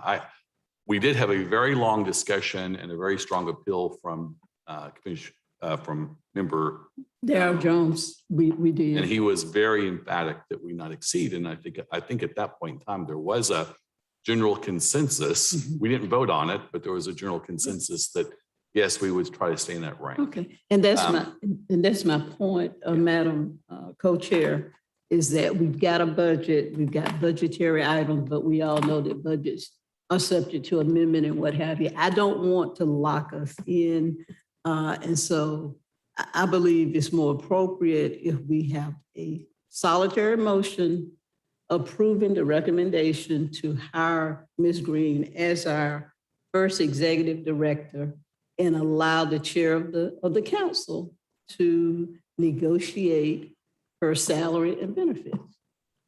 I just don't believe sitting here now as this council, we should be negotiating salary and benefits. I will say, as the person who made the motion, and I'm certainly not calling the question because I think this is a healthy debate and a healthy discussion. And I think everyone should have an opinion and voice that opinion. It is completely appropriate that this council set a salary and not designate one person or another to set it without any parameters. The reason that I made the motion, the original motion, the way I did was, again, as I mentioned, I want to be respectful of what the budget says. I want to be respectful of what Ms. Green's current salary is, and I want to be respectful of the discussion that this council had at the urging of Mr. Jones, and that is why I think it is well within our authority to vote on an annual salary, and it makes perfectly good sense that the body that she'll work for would set that salary. May I comment? Yes. I do believe, I mean, we actually had a very strong conversation about a cap. Now, we can go back and reflect on that. And perhaps we do have the chair negotiate with Ms. Green. But even in that circumstance, I think it is the responsibility of this council to give final approval. I don't think that the judge, the chair, whoever that person is, should be able to arbitrarily set the salary and approve it. I think that's important. There's always the issue of merit. There's always the issue of base, and then there's always the issue of some sort of merit, incentive, stretch programs. Maybe there's some sort of evaluation there, but we do have a budget. We've had a discussion around salary. I think that we need to be respectful of that as much as possible. This is a public venue, and we've already made comments to the public about what the target range is. And if we start varying outside of that, I think one, it starts lending the community to think that we are not responsible stewards or as responsible. So I don't mind transitioning the negotiation to the chair, but at the same time, I don't think the chair should be the sole sign off on a salary. Madam Chair, may I just offer a substitute motion then that we accept Ms. Green as our executive director with the salary not to exceed the amount that's in the budget that we have approved, because I believe the budgetary amount, just so it's, whether it's 125, 115, just say not to exceed the amount in the budgetary amount, and allow the chairperson to negotiate. So as the maker of the motion with the second, here's what I would say to you, to your substitute motion, is that if we vote on this today and we vote on a salary today, we can avoid another meeting and another step. So, I don't think Judge Sostrom needs to be the one who negotiates. We're all sitting here. Okay. So why wouldn't we vote today? I mean, I just don't see. Ms. Green is here. She knew what the salary range was, and this is definitely within it. And we've had this discussion. Yeah. Let me try to strike a middle chord, because the 135 was in the original budget. I think we backed down to 125 as a council. Then Daryl stepped forward and said 125 is too much. 120 is the number, because that's the standard or the ceiling that's been set already in kind of a circle of educational leadership. Here's what I would propose as at least a point of consideration: that we set the salary at 120, and that we identify 5,000 that would be at risk based upon performance. And we put performance measures in there that would allow a bonus up to $5,000, bringing the total to 125, which is what we all originally agreed to until Daryl made his appeal. And that actually kind of hits middle ground. Mm-hmm. It keeps it in line with the number Daryl had, but it gives us the ability to reward the executive director based upon performance if she performs at a high level. And it keeps us at the 125, which was what we all originally agreed to. I second that. And the job was advertised for up to Yes. Okay. between 90 and 125, I believe. So that's a recommendation. Again, as that's the just maker of the that's just a motion, conversation. I love that. And if I could, Madam Chair, I would like to amend my initial motion that the council, one, hire Mr. Sika Mitchell, Rose I think Green. I have to as the- withdraw my substitute first, though. I withdraw. Oh, thank you, Commissioner Cummings. Starting from scratch, as though this never happened, I would like to make a motion that we, one, hire Ms. Sika Rose Green as the Executive Director of the Children's Services Council at an annual salary of $120,000 plus the benefits that were negotiated, with a $5,000 amount set aside that the council can, upon her first evaluation period, award Evaluation. reward her with up to a $5,000 bonus. I second the motion. Thank you, Commissioner. Okay. So we have a motion. Took away I can't second it for the You third can- time. you can Let still- the Point of super. clarification, I wrote down 6 month, a 6 month evaluation bonus. I just want to make sure I have the motion correctly. Annual. I would say annual. Yeah, you're right. My motion was annual. All right, so we have a motion to hire Ms. Sika Rose Green to be the first executive director of the CSC with a salary of $120,000 with a possibility of a Plus bonus- benefits? plus benefits with the possibility of an annual bonus of $5,000.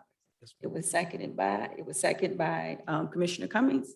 You have a question? Tim? Just a point of clarification so everyone understands what is in the budget and what the job was advertised at, and what the July meeting minutes reflect.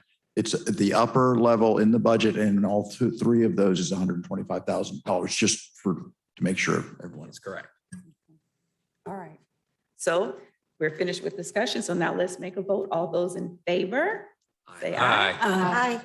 Okay, so Ms. Sika Rose Green, you are now our first executive director for the CSC. Would you like to come to the podium to share? Did I do something wrong?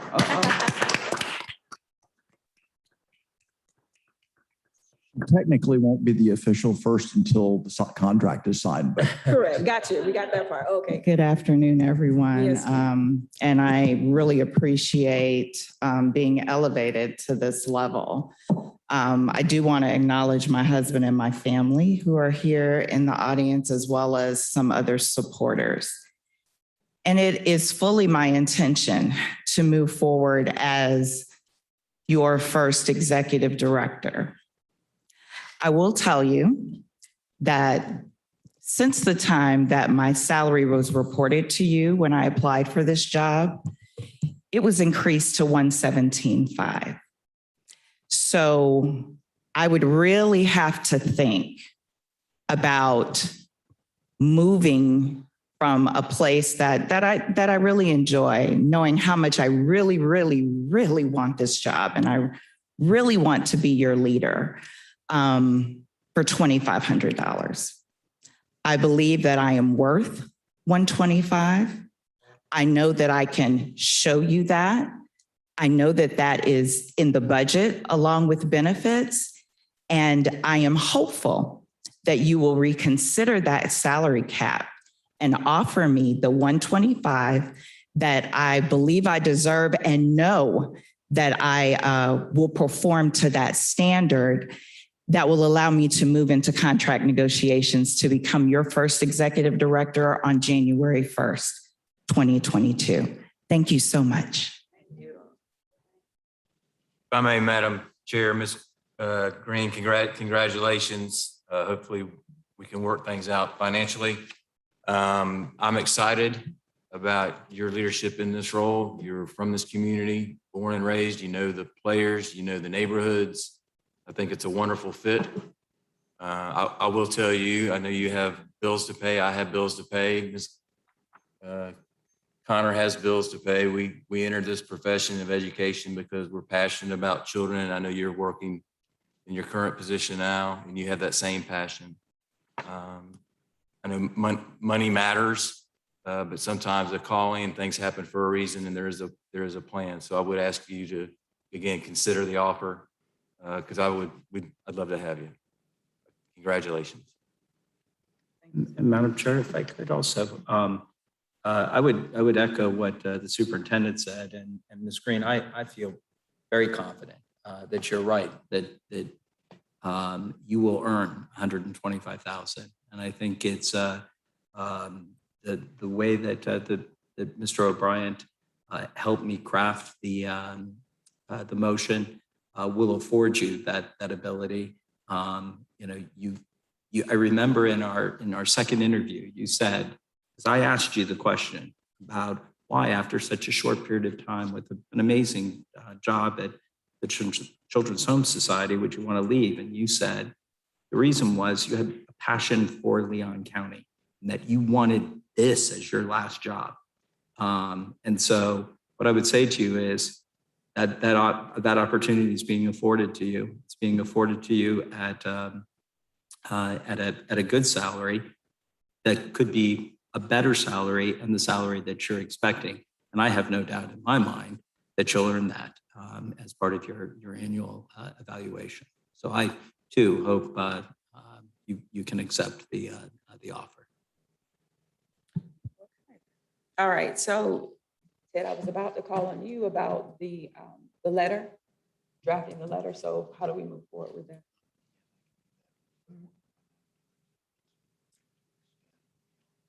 Okay. All right, so looking at the time, it's 5 minutes until 5 o'clock. So I need a motion in a second to extend our meeting to 5:30 today.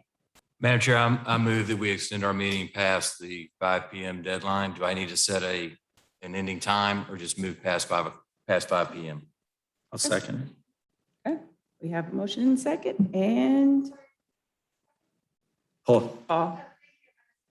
All right, there's a consensus, so we'll continue to move forward. All right, so back to you, Ted, with the executive director's offer letter and agreement. Yes, ma'am, and I will go through these quickly. The first document on page 22 of your packet is an offer letter. Ms. Green and I will try to get together and meet next week. I will present her with this offer letter for her consideration and signature when she's prepared to sign it. It'll basically say that she will accept the job if the negotiations go okay. The employment agreement was in your packet at the last meeting. And basically the 3 or 4 things that may be of most import to you is that it is a contract at will. It provides for an annual evaluation. It does provide for benefits that we will be negotiating through this process. However, because we don't have a personnel manual or personnel policies at this point, it will tie the benefits that are in the contract once that policy is created into what all the employees get. So it may differ from what you agree as to be the personnel policy in a month or 2 or 3 or 4. But when you agree as a council what's going to be in that policy in terms of leave time, et cetera, then that will be incorporated into this contract automatically. Madam Chair, can I? So this is the executive director, which the comparable in a state agency would be an agency head. I think when it comes to benefits for the executive director, it's important that we're treating our executive director like an executive director. And so when it comes to benefits, and this might also help Ms. Green feel better about the package we're putting together, I would strongly recommend that we use a senior management, an SMS position in state government. And with it goes a certain set number of hours for sick leave, a certain set number of hours for annual leave, as well as the healthcare benefits that are afforded as an SMS employee in state service. Ms. Green will become a member of the state retirement system, so it would be very consistent that we would treat her as an agency head. And so, again, no, we don't have to, as a body, vote on this, but I think it's important that we as a body hint, tell Ted how we feel about a benefits package. And really, to Ms. Green's point, she earned this job, and she's going to earn the $5,000 bonus. I have no doubt. But I do want to recognize the person we're hiring as the executive director, as the agency head. If I could add, and I think I made this comment before, is we're setting for her employees, for other people that are employed, in our organization. That's a big deal when we go to try to hire teachers and others. I mean, our benefit, we're struggling. We're on the struggle bus. And our family health insurance was $850 a month until this year, we reduced it to $650. So, and it was really causing us a lot of problems trying to bring people in because our benefits were so poor compared to county government, state government, and other agencies. So I agree with Mr. Mitchell. Not only would it make the position, the negotiations, I think, go well with Ms. Green, but also whoever else she decides to hire. So that is the substance of the contract. Points well taken. Thank you for those, and I will incorporate those into the contract. And that concludes the issue. We will be bringing back the final contract for your review and approval at the December meeting. Okay. Also in our meeting, we discussed a month agreement with TED. So in addition to formulating a recommendation for the council in regarding to an executive director, the search committee discussed extending TED's agreement to serve as interim director. And this current agreement would end on November 30th. The committee agreed to recommend that the council approve entering into a new month-to-month agreement with TED that basically contains the same provisions that they have currently. I would ask for a motion. Madam Chair, I'll make a motion. Madam Chair, second. Okay, we have a motion. Madam Chair, if I may, in the council's agenda packet, there's actually a resolution that's been prepared that approves the interim agreement. So the motion should be motion to To approve. the resolution. I will, Okay. let me take that right on back and make a motion to move resolution number 2021-08. Yes, sir. I I'll got 09 here. Okay. Thank you, Commissioner. All right, sorry, stated. So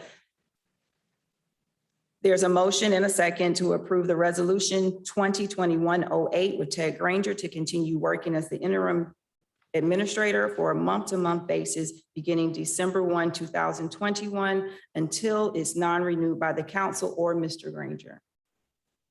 All right, so we're all in agreement of that? All right, moving forward with that. All right. We have one more. This is the addition that you have. This is resolution 2021-9. And this is for us, the CSC, to join into the Florida retirement system. All right. Madam Chair, I'd like to move resolution 2021-09, making the Children's Services Council part of the Florida retirement system. Okay, is there a second? A second, Madam Chair. Okay, there's a motion and a second, and we are in agreement to move forward. All right, thank you. All right, so now it's your turn, Dr. Glenn. All right, so for our needs assessment committee, Dr. Glenn is going to share where we are now. Good afternoon, everyone. Madam Chair, Yes. sorry, public comment for this agenda item? Oh, yep, sorry, forgot about that. We have 3 members of the public that would like to speak. First, we have Mr. Neil Skeen with Miss Yolanda, I'm going to say it wrong, Porchot on deck, followed by Mr. Bill Proctor. Thank you.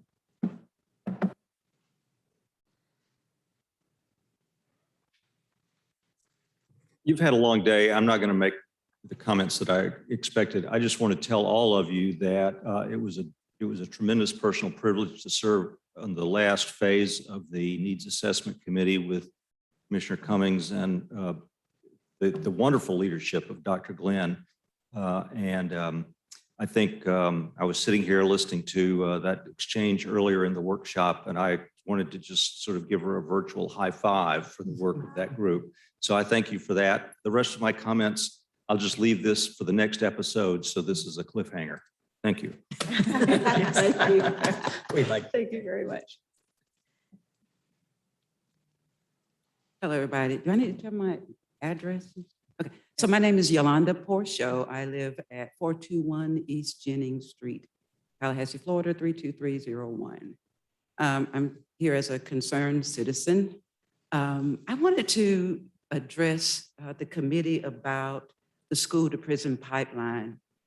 I am a professional trainer, speaker, and the Dolores Weaver Bar Policy Center put out a document a couple of years ago, and it was called Sounding the Alarm, the Criminalization of Black Girls.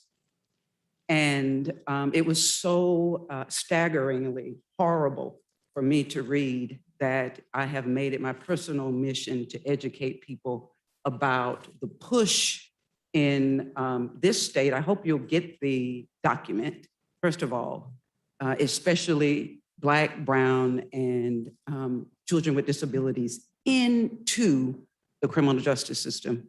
I would love to hear this committee and other people committed to children to talk more about it, to learn about the school to prison pipeline, and to really begin to talk about how our children suffer systemic racism. And I think in lieu of that, we may be doing kind of a bandage job.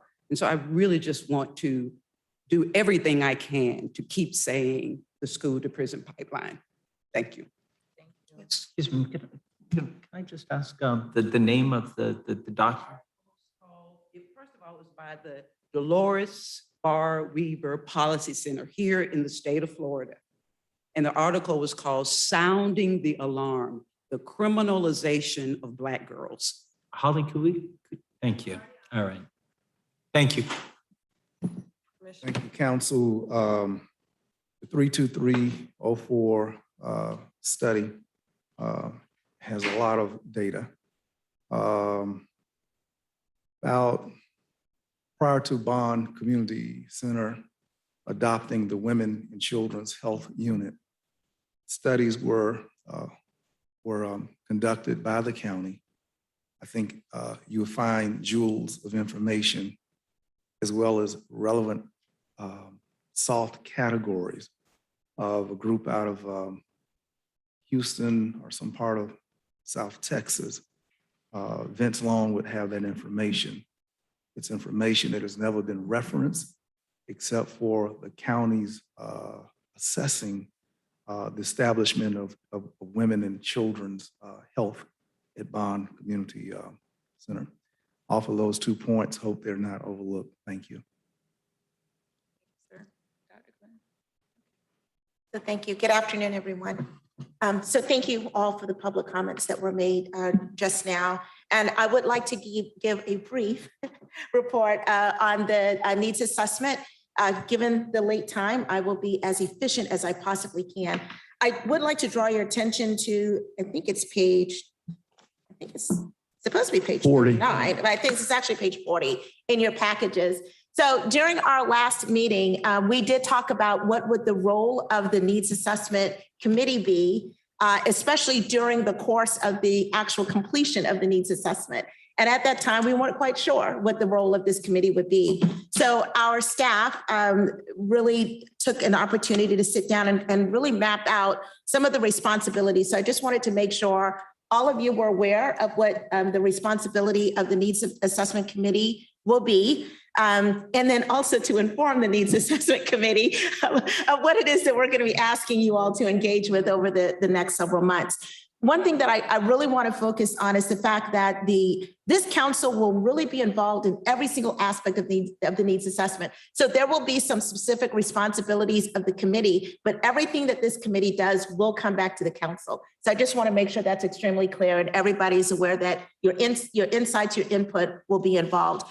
But particularly if we look at the bullets here, the things that we're asking this committee to do is, first of all, to remain current and knowledgeable about the status of the needs assessment. So we are constantly to be informed of the things that Dr. Williams and the rest of the QQ team will be doing. We are the liaisons to help inform this committee as exactly where we are in the process with the needs assessment. We are to thoroughly review the draft of the needs assessment deliverables and provide feedback. So as those drafts are completed, those drafts, all those deliverables will come back to the needs assessment committee. We will review it, vet it, ask questions, smell it, sniff it, whatever, making sure that we're comfortable with it before it actually comes back to the council. So that's one major accountability. Second, to help ensure that the data points in the draft and the final deliverables are accurate. So as they provide that information, we are to double check it and to ensure that there's accountability there. Fourth bullet, to discuss, develop, and recommend a process for making the expedited and long-term funding awards, including identifying potential appointments for the evaluation review team. And I think we heard that very clearly from the representatives that we hear from the city earlier today. They do have members from the community that serve on the review committee. So the needs assessment committee will make decisions as to who will be the community members that we will be asking to review the RFPs that come in for potential funding. And we will have some say as to who those individuals will be. We will make those recommendations, and then we will ensure that they are doing what we're asking them to do as they review those RFPs for potential funding.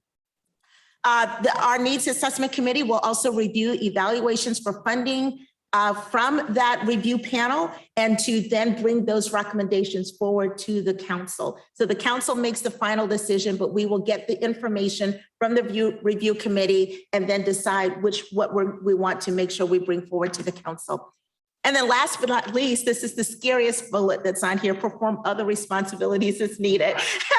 We have no idea what that will be, but I am sure that as additional things come up, there will be other responsibilities, but we just wanted to make sure everybody was clear as to what the accountability was for the needs assessment committee. Yes. Is that for information, or does that require a motion?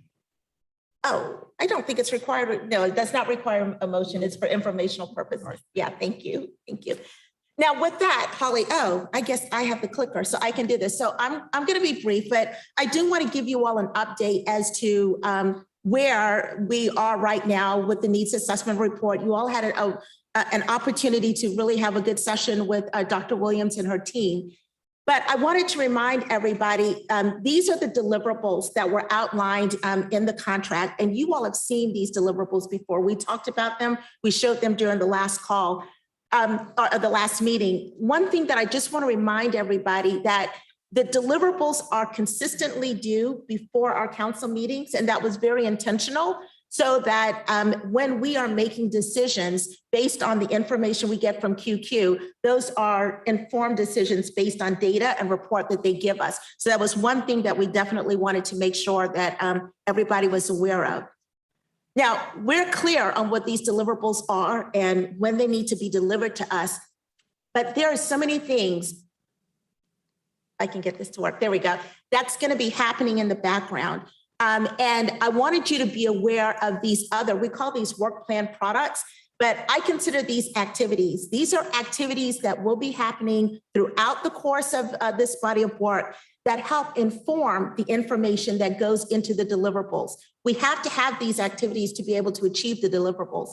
So I'm really excited to remind everybody that we already participated in the visioning session earlier today, but we had a long conversation about community engagement. And I just wanted to emphasize there will be significant amounts of interviews, surveys, focus groups, community forums.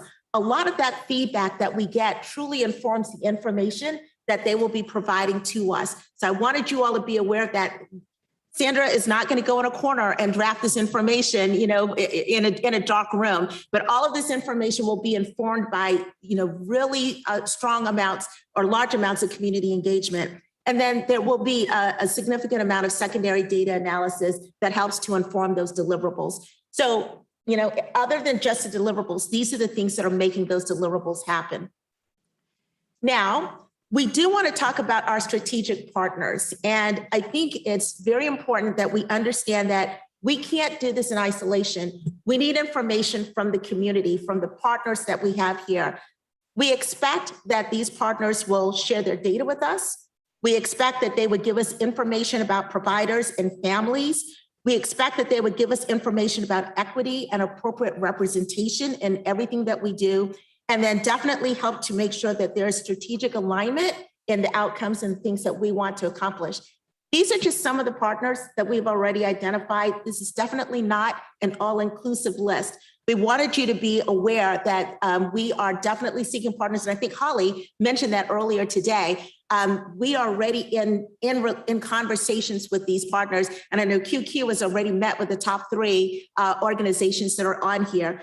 So I want the council members to be aware of these strategic partners. as, as you identify additional partners, I think Liza made, some very valid points earlier today when she was talking about additional partners, the educational institutions.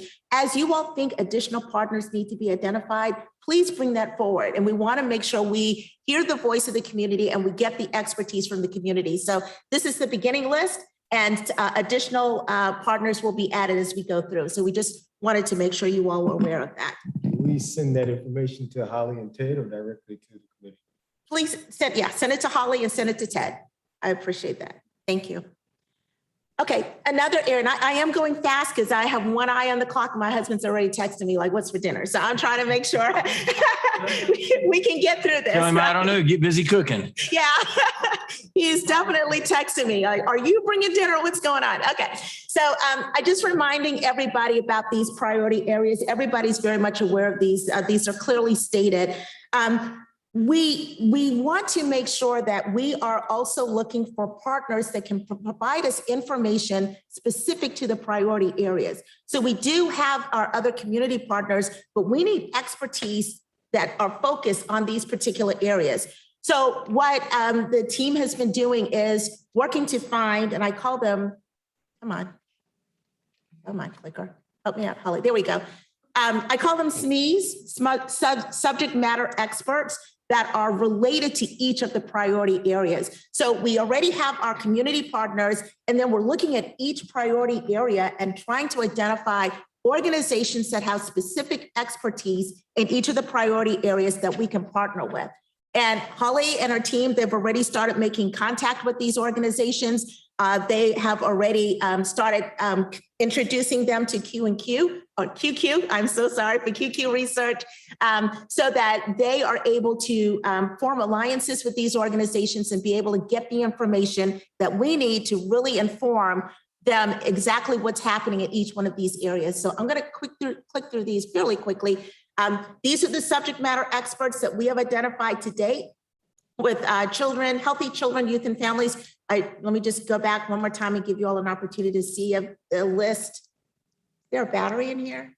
There we go. Okay, here's the list on. All right. Yeah, please. Thank you. All right. Here's the list for the partners that we've identified for success in school and life. Here are the partners. Skipped it. There we go. Okay, you go ahead and move it, Holly. Thank you. All right. These are the partners under healthy children and families, youth and families. And then the next one, if you move forward, please. All right. These are the partners that we have identified under stable and nurturing families and communities. As I mentioned earlier, these are not all inclusive. So if you have any additional organizations that you would like to bring to the table, please be sure to include them. Okay, let's go to the next one. All right.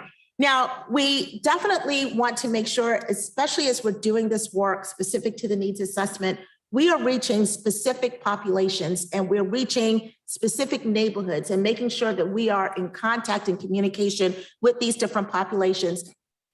We've begun to put together a list of organizations that can bring specific information to us about different populations.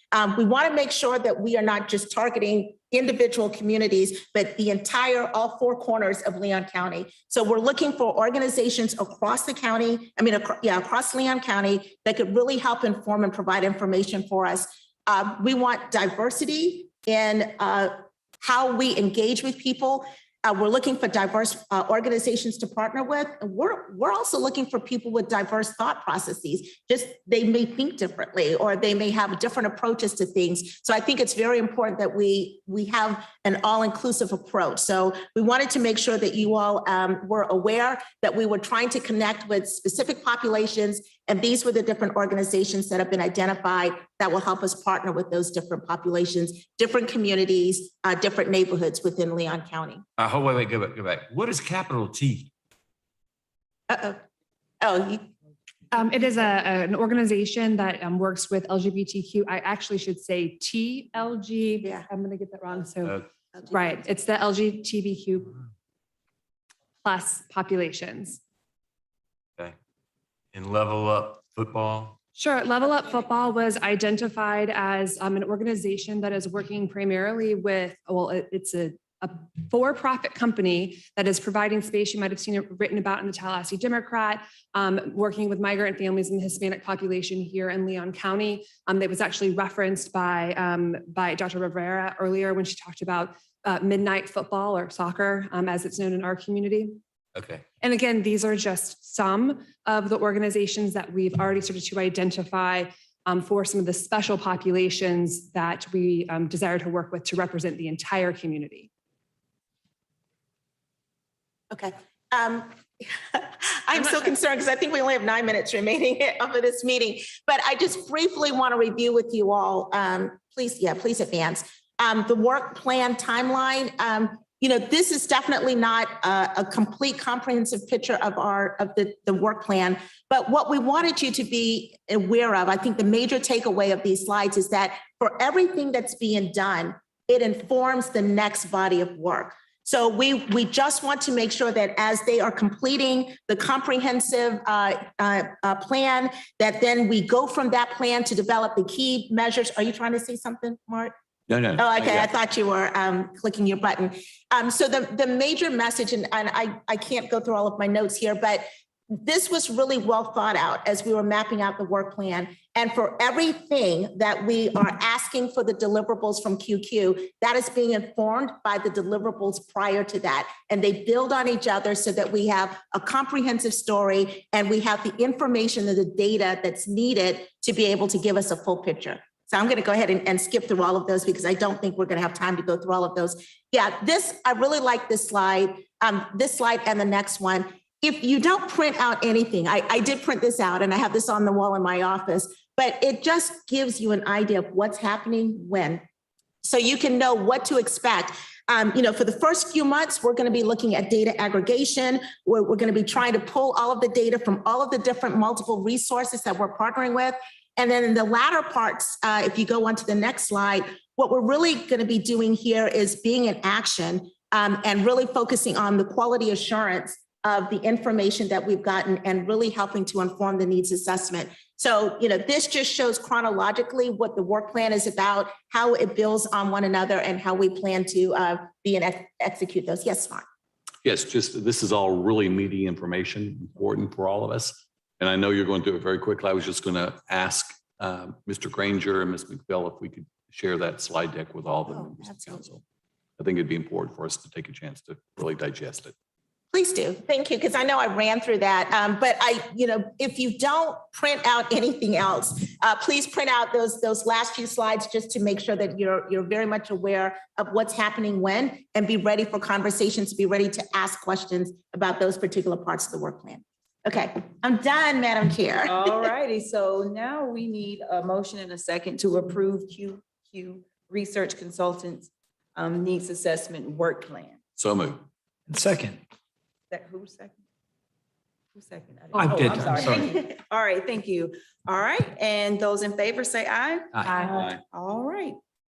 Next on the list is our treasurer's report, but before that, do we have public comment for that? No, we do not. All right, Mr. Nobody's really interested in this. Hey, before we get to the treasurer's report, Dr. Glenn, what a great presentation. As fast as it was, I heard it. In that timeline, when we are doing community outreach, when we're going into the community to hear what they believe we should be funding and what their needs are. So I'm not really sure who to look at, but I would very much like an early invitation. So to the greatest extent possible that I can be at those meetings. Request, and we will definitely make that a possibility because I want to be there too. Okay. Completely, I want to be there too. Yeah. So earlier is better for me. I'm like not earlier in the day, just whatever time works for the community. If you give me advance notice, it's easier for me to get it on my calendar. And I thank you. And now the treasurer's report, which is all very good news. As Commissioner Proctor pointed out, when the voters gave us the authority to impose up to $500,000 on their property taxes, this body voted for a 0.375 millage rate, which we've begun to collect to to the tune of, when we were originally looking at the budget, we believed, we borrowed $400,000 from the county up to $400,000. We have actually not taken, well, we've taken 150,000 total. So Commissioner, we don't need your money. And we want to pay you back quickly. We appreciate it very much. The good news is that we had a very thrifty interim director who watched our pennies closely. If you look at, I think it's page 42 and 43 and 4, here's essentially the big picture. We have collected, let's see, from the county, two different amounts, 60,000 and 90,000, totaling the 150 I suggested. And we've already begun receiving from property taxes, $92,453. So we have collected a total of $242,000 up to this point. Now, if you flip to page 3 of the profit and loss detail, you will see the total that we have spent. And I'm going to add a little amendment to it, and that's 125,000. So of the 242 collected, we've spent about 125,000. That number was totaled before Ted got paid. Ted, not only has he been thrifty, but he's been very generous with his money and has not received money up until this point. So Ted's salary on top of that 125 would make the number bigger. However, we are still well within our budget. Actually, we're doing quite well. And that's really it. I mean, you can look through any of the detail. There's nothing that, hopefully there's nothing that stands out to you. We are going to begin as the proceeds begin coming in, again, just in the first 18 days of the month, we've got $90,000. That number will bounce big by the beginning of the year, as most banks pay their taxes to get a bonus to pay less. So we will see probably a large amount of money come in to our coffers in December, certainly by the end of January. And it is our goal to quickly pay back the county at the incredibly generous rate that we negotiated with them. The only other thing that we will be having to pay out, and this is a sticking point still to me, is paying the county to collect those taxes for us, something that Superintendent Hannah doesn't have to do. So there's my shameless pitch for free collection services. And that's it. And I'm happy to answer any questions if anyone has them. Madam Chair, I have a question. So the 125 that it shows is the balance is before the executive director ever took any, he's just been working and not paying himself, right? Yeah. So what amount is that should be deducted from the 125? It's actually added to the 125. And that is, it was right. It was $5,000 a month that we. Yeah. Turns out my son is wondering what's for dinner. Kidding. Surprise me. Yeah, that's right. Pizza and wings. He's FaceTiming. I kind of want to say, go ahead, Spencer, talk to the people. And I've got one other question, Madam Chair. I guess I'm not an accountant, not your business financial person, but I don't understand why the amounts and the balance are the same amounts on the spreadsheets. The amounts and the balance. Amount are on the same. left and the balance on the right, they're the same. I mean, Right. That's accounting principles fine. Okay, so there really isn't I think there isn't really a balance. And I didn't do the spreadsheet, so I can just tell you what that the number's correct. The balance is, I think, Ted, in your mind, it's how much we've spent. So it's not a balance, because a balance would suggest how much we have on hand. Right. And what we have on hand is the 242 minus the 125, the 242 that we've collected minus the 125,000 that we've spent. So on pages 43, 44, 45. Let me double check that. Just ignore where it says balance, which is the same amount as the amount. As the Really amount. cross through that. Yeah, you really, let me just double check the math real quickly. See, You see what I'm talking about? yes, ma'am, I do. Here's what you need to know. We have collected 242,000, 150,000 of which Oh, I is know from the that. county, No, I just need an and we've explanation. paid out 125. What about Q and Q? We haven't given them their initial. Q and Q is, I think they got a one-time payment. Let's look real quickly. Ted, are they on here? They were scheduled to get the first payment, right? Their first deliverable is the work plan that you went over today, and they will be submitting an invoice for 10%. Okay, so they haven't been paid anything yet. 30,000. That's Right. fine. That's fine. And just one of the things that I'll be talking with a new executive director about is how the council would like the financials presented. There's so many different ways of presenting them. I used to do it differently. And if there is a better way, we'll be talking with you about that for ease of understanding, for us to prepare this. We'll be talking with you all about that. Thank you. That's all I have, Madam Chair. I have a question, Madam Chair. So is each month, remind me, different? When you say we collected 92,000, that was just for the first 18? Yeah, it's from, so the earliest you can pay your tax bill is technically November 1st. Most banks have it programmed to go out the last day of the month so that they get to take full advantage. And I mentioned earlier about us potentially spending some money to market our surveys and things like that. Does the executive director have any discretionary dollars in our budget to do stuff like that, or that? It's a great question, Superintendent. And the short answer is, at the direction of the council, certainly we did two things, if you remember. One, we gave ourselves the 5% reserves, of which something like that could be taken from the reserves.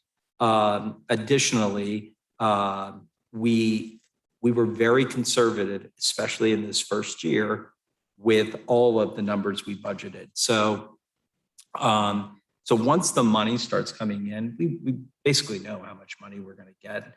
But once the money starts coming in, if it is the will of the council to do some sort of advertising, outreach, whatever, I can assure you that there was money put in for, we didn't call it marketing, but for that kind of thing. So I guess you would come back with maybe a proposal if you thought it was appropriate to spend X number of dollars on. Right. Okay. Yes, sir. But they have the money. So we're ready for a motion and a second to accept the October financial report from Treasurer Paul Mitchell. Madam Chair, I move acceptance of the financial report. Second. All in favor, say aye. Aye. Aye. All right, moving on to item number 9. At our last meeting, Ms. McPhail provided us with a thought for drafting for an RFI for enterprise software. She's ready to present that to us now. I will. Thank you so much. Okay.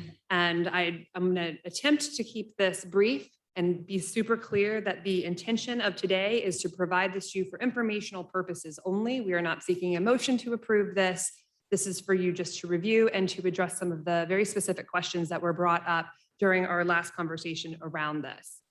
So I'm going to just start with what is enterprise resource planning. And in essence, the short version, and I will provide these slides to everyone, it's a suite of integrated applications to support the business of the council or the business of an organization. This is the idea that everything would be kind of co-located together, work together, things of that nature. In our what I like to say our 7 mandates, as established in our agreement, in our interlocal agreement with the county, there are 7 things that are listed there that we have the authority as a council that you have the authority as a council to do. 3 of those are listed here, and I pulled those out specifically because the idea behind enterprise resource softwares would help us with each of these pieces to allocate and provide funds. That's our grant management approach, to collect information and statistical data and to conduct research. That's the case management type of approach. And to employ, pay, and provide benefits. Of course, that would be the HR aspect of the work of the council. So what we would actually want them, like what do we want an ERP to do? And these are the 5 pieces that we presented to the council back several months ago when we talked about them. So they're just listed there. Specifically, why an RFI, as opposed to, we started down the path of that we would do a request for proposals or something like that, maybe another ITN, and it was press pause, don't do that. Instead, can we start with maybe just a request for information? Thank you, Ms. McFadden, for the suggestion, because the real approach in doing an RFI is that we don't know what we don't know. We don't know that I like to call this project building the data system of our community's dreams. And if we don't know what the actual cost of that would be, or if these dreams that we have can actually come to fruition, that's the purpose of gathering information from people that are smarter than probably everybody in this room, as it comes to building this type of data system. Informing the work of this RFI have been multiple consultants and other data users. Earlier, when we heard from Shinkton and Abena, they talked about the HMS system that the continuum of care uses. We've talked with them. We listed 211 and the system that they use. We've talked with them. We're in conversations to go systematically through all of the data systems from Focus to Spirit to, there's another one that I was just talking about, it escaped my mind, of what do they all do? How could they all talk better to one another? And how can we build that as a resource? Because one of the items that has been identified that this community lacks is cohesive data that talks to one another and informs one another. So that was kind of the idea of, again, community data system of our dreams. Is this something that the CSC can actually afford? Is it in that $300,000 range? Is it 300 million? We don't know what we don't know. So that's the purpose of doing this RFI. So what we need to learn, and this is all in the draft RFI, are kind of 6 things that we would be asking the potential vendors to inform us on. And it's very, very detailed, but ultimately general costs, we're looking for ballparks. This is not a proposal. And if you read it, you'll see that it's very, very clear that it's not a proposal, that it's not a solicitation for proposals. It's just for information. But general costs and license management, issues related to security, the actual architecture of for the infrastructure of the integrated data system, content management, the mobility of it. We are 21st century. Would our users, would our staff be able to access it from our phone? Is there a mobile application that goes along with it? Things of that nature. And of course, the all ever important issue is timeline for implementation, including staff training.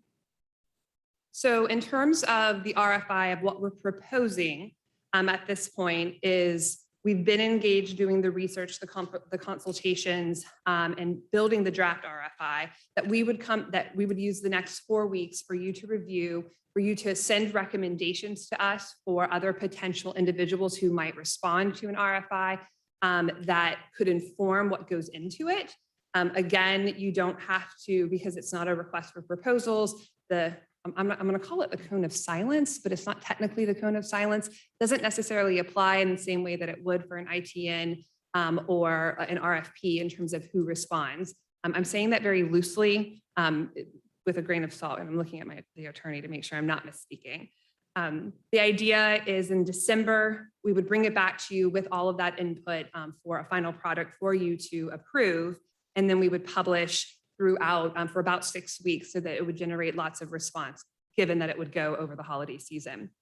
The idea in January is that we would form the ERP team. This would be consultants in our community. And we've started to identify a couple of those folks of who that might be that could help synthesize when we get those, all that information in, what it all means, and to help us inform potentially what a work plan for an ERP procurement might look like, whether it's an ITN, whether it's a straight up RFP or maybe a request for quote. What would it look like? What that timeline would be, and then to make, in essence, a presentation to this body in March. Hasn't gone beyond that because we, again, don't know what we don't know. But that, in essence, that's the presentation before you. I would love any questions related to the RFI and ERP software solutions in general. And again, would very much welcome, and I will provide this as a separate email attachment so that anyone could provide edits. Really quickly, just 3 really quick things. One, was there any discussion or consideration of a community portal like a FOIA where public consumption as things are developed, data visualization, et cetera, that they could access? Yes, so in part of the mobility and the architecture of it, that would be something that we would want them to do. And I think it's just the visualization part of it, right? I was actually thinking of data that comes out of like this reporting piece, what pieces of this might have public access versus what pieces of it have only grantee or staff access. Right. So the idea, again, data system of our dreams would be that there would be a live dashboard that's using the data that goes into it. And in an ideal world, it would not be just limited to the users in terms of potentially funded programs that might be using this, but that through data sharing agreements with some of our community partners, it could be fed into it, whether that information was coming in through Spirit or coming in through not 211. Yeah, I think what I'm trying to get at is more of a community portal for the public to actually be able to access, since this data is going to stream. It could stream, you know, they would think they're still on your website, but they would actually be going to your back end and seeing data analytics there that is allowable for them versus the depth that others might see.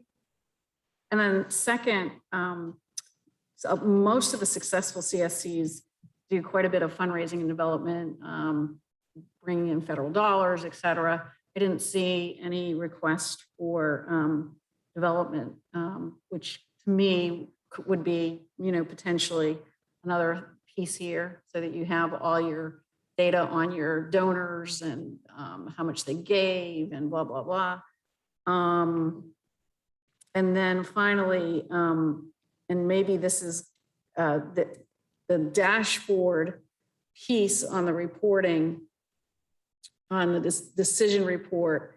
I just wonder if it would help to ask them, just put a little bit more specifics about visualization or how you want that to look, because sometimes they're going to give it back to you and it's going to be really hard to understand. And if you want it so that you can just pluck it and put it in your report, it's a different ask than just getting numbers back. So I think, you know, just putting a little bit more depth around what that might look like. Absolutely on the visualization under decision support. When it comes to the content management, I'll also beef that up in terms of how that's displayed. That was the intent of the data that's in it. How is it displayed with that type of portal? When I was thinking portal, I was thinking interactive as opposed to just viewing on the website. And I'm also adding in the question about donor management as a potential addition as well. Thank you. Chair, Holly, just for in terms of letting the world know about this, well, we all might have, you know, somebody, but if you go to the Department of Management Services, they have an approved list. It is, I can assure you, it will cover everyone. And sending the RFI to that list, and then, you know, publicly announcing it, you will capture any interested party with any interested data. And to Liza's point about development, any most of the sophisticated ERPs will have that built into it. And the final thing I'll say is I hope we're letting them know. I mean, I know you sort of half joked about, it's the data management system of the community streams or whatever you call it. I hope we articulate that we're asking people, hey, yes, it's just the Children's Services Council, but there's a lot of data that is collected from a whole bunch of different organizations. And yes, tell us about us, but also what would it look like to include all of that data, which kind of gets to the whole point about the MOU that we discussed earlier.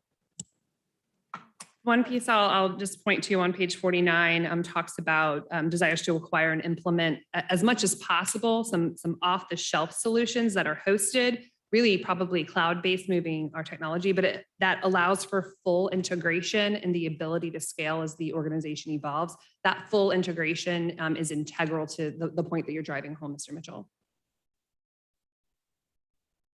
Thank you so much for your overview, and this is very thorough. I can totally understand it and follow it all very well.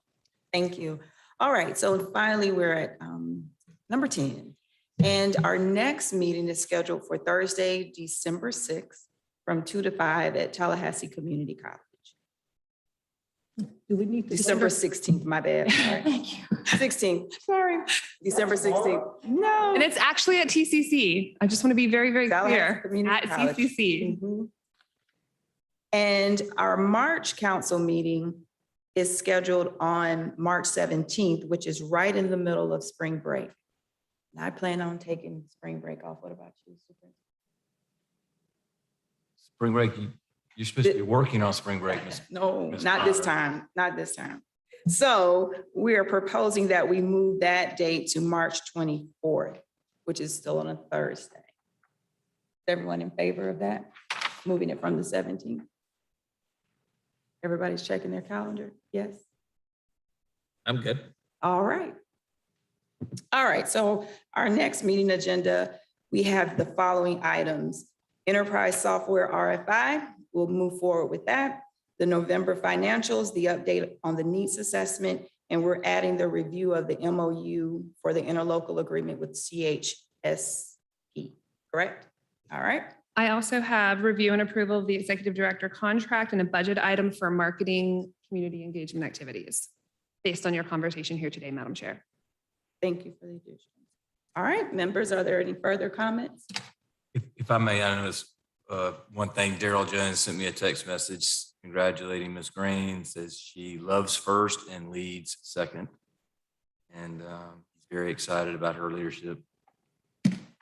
Fingers crossed for this organization. And again, a big shout out to Dr. Glenn and QQ. I'm excited. I mean, it's top, as Daryl would say, top shelf, really. I'm excited. I think you pick the right group, right organization. We're going to get exactly what we want and what we need.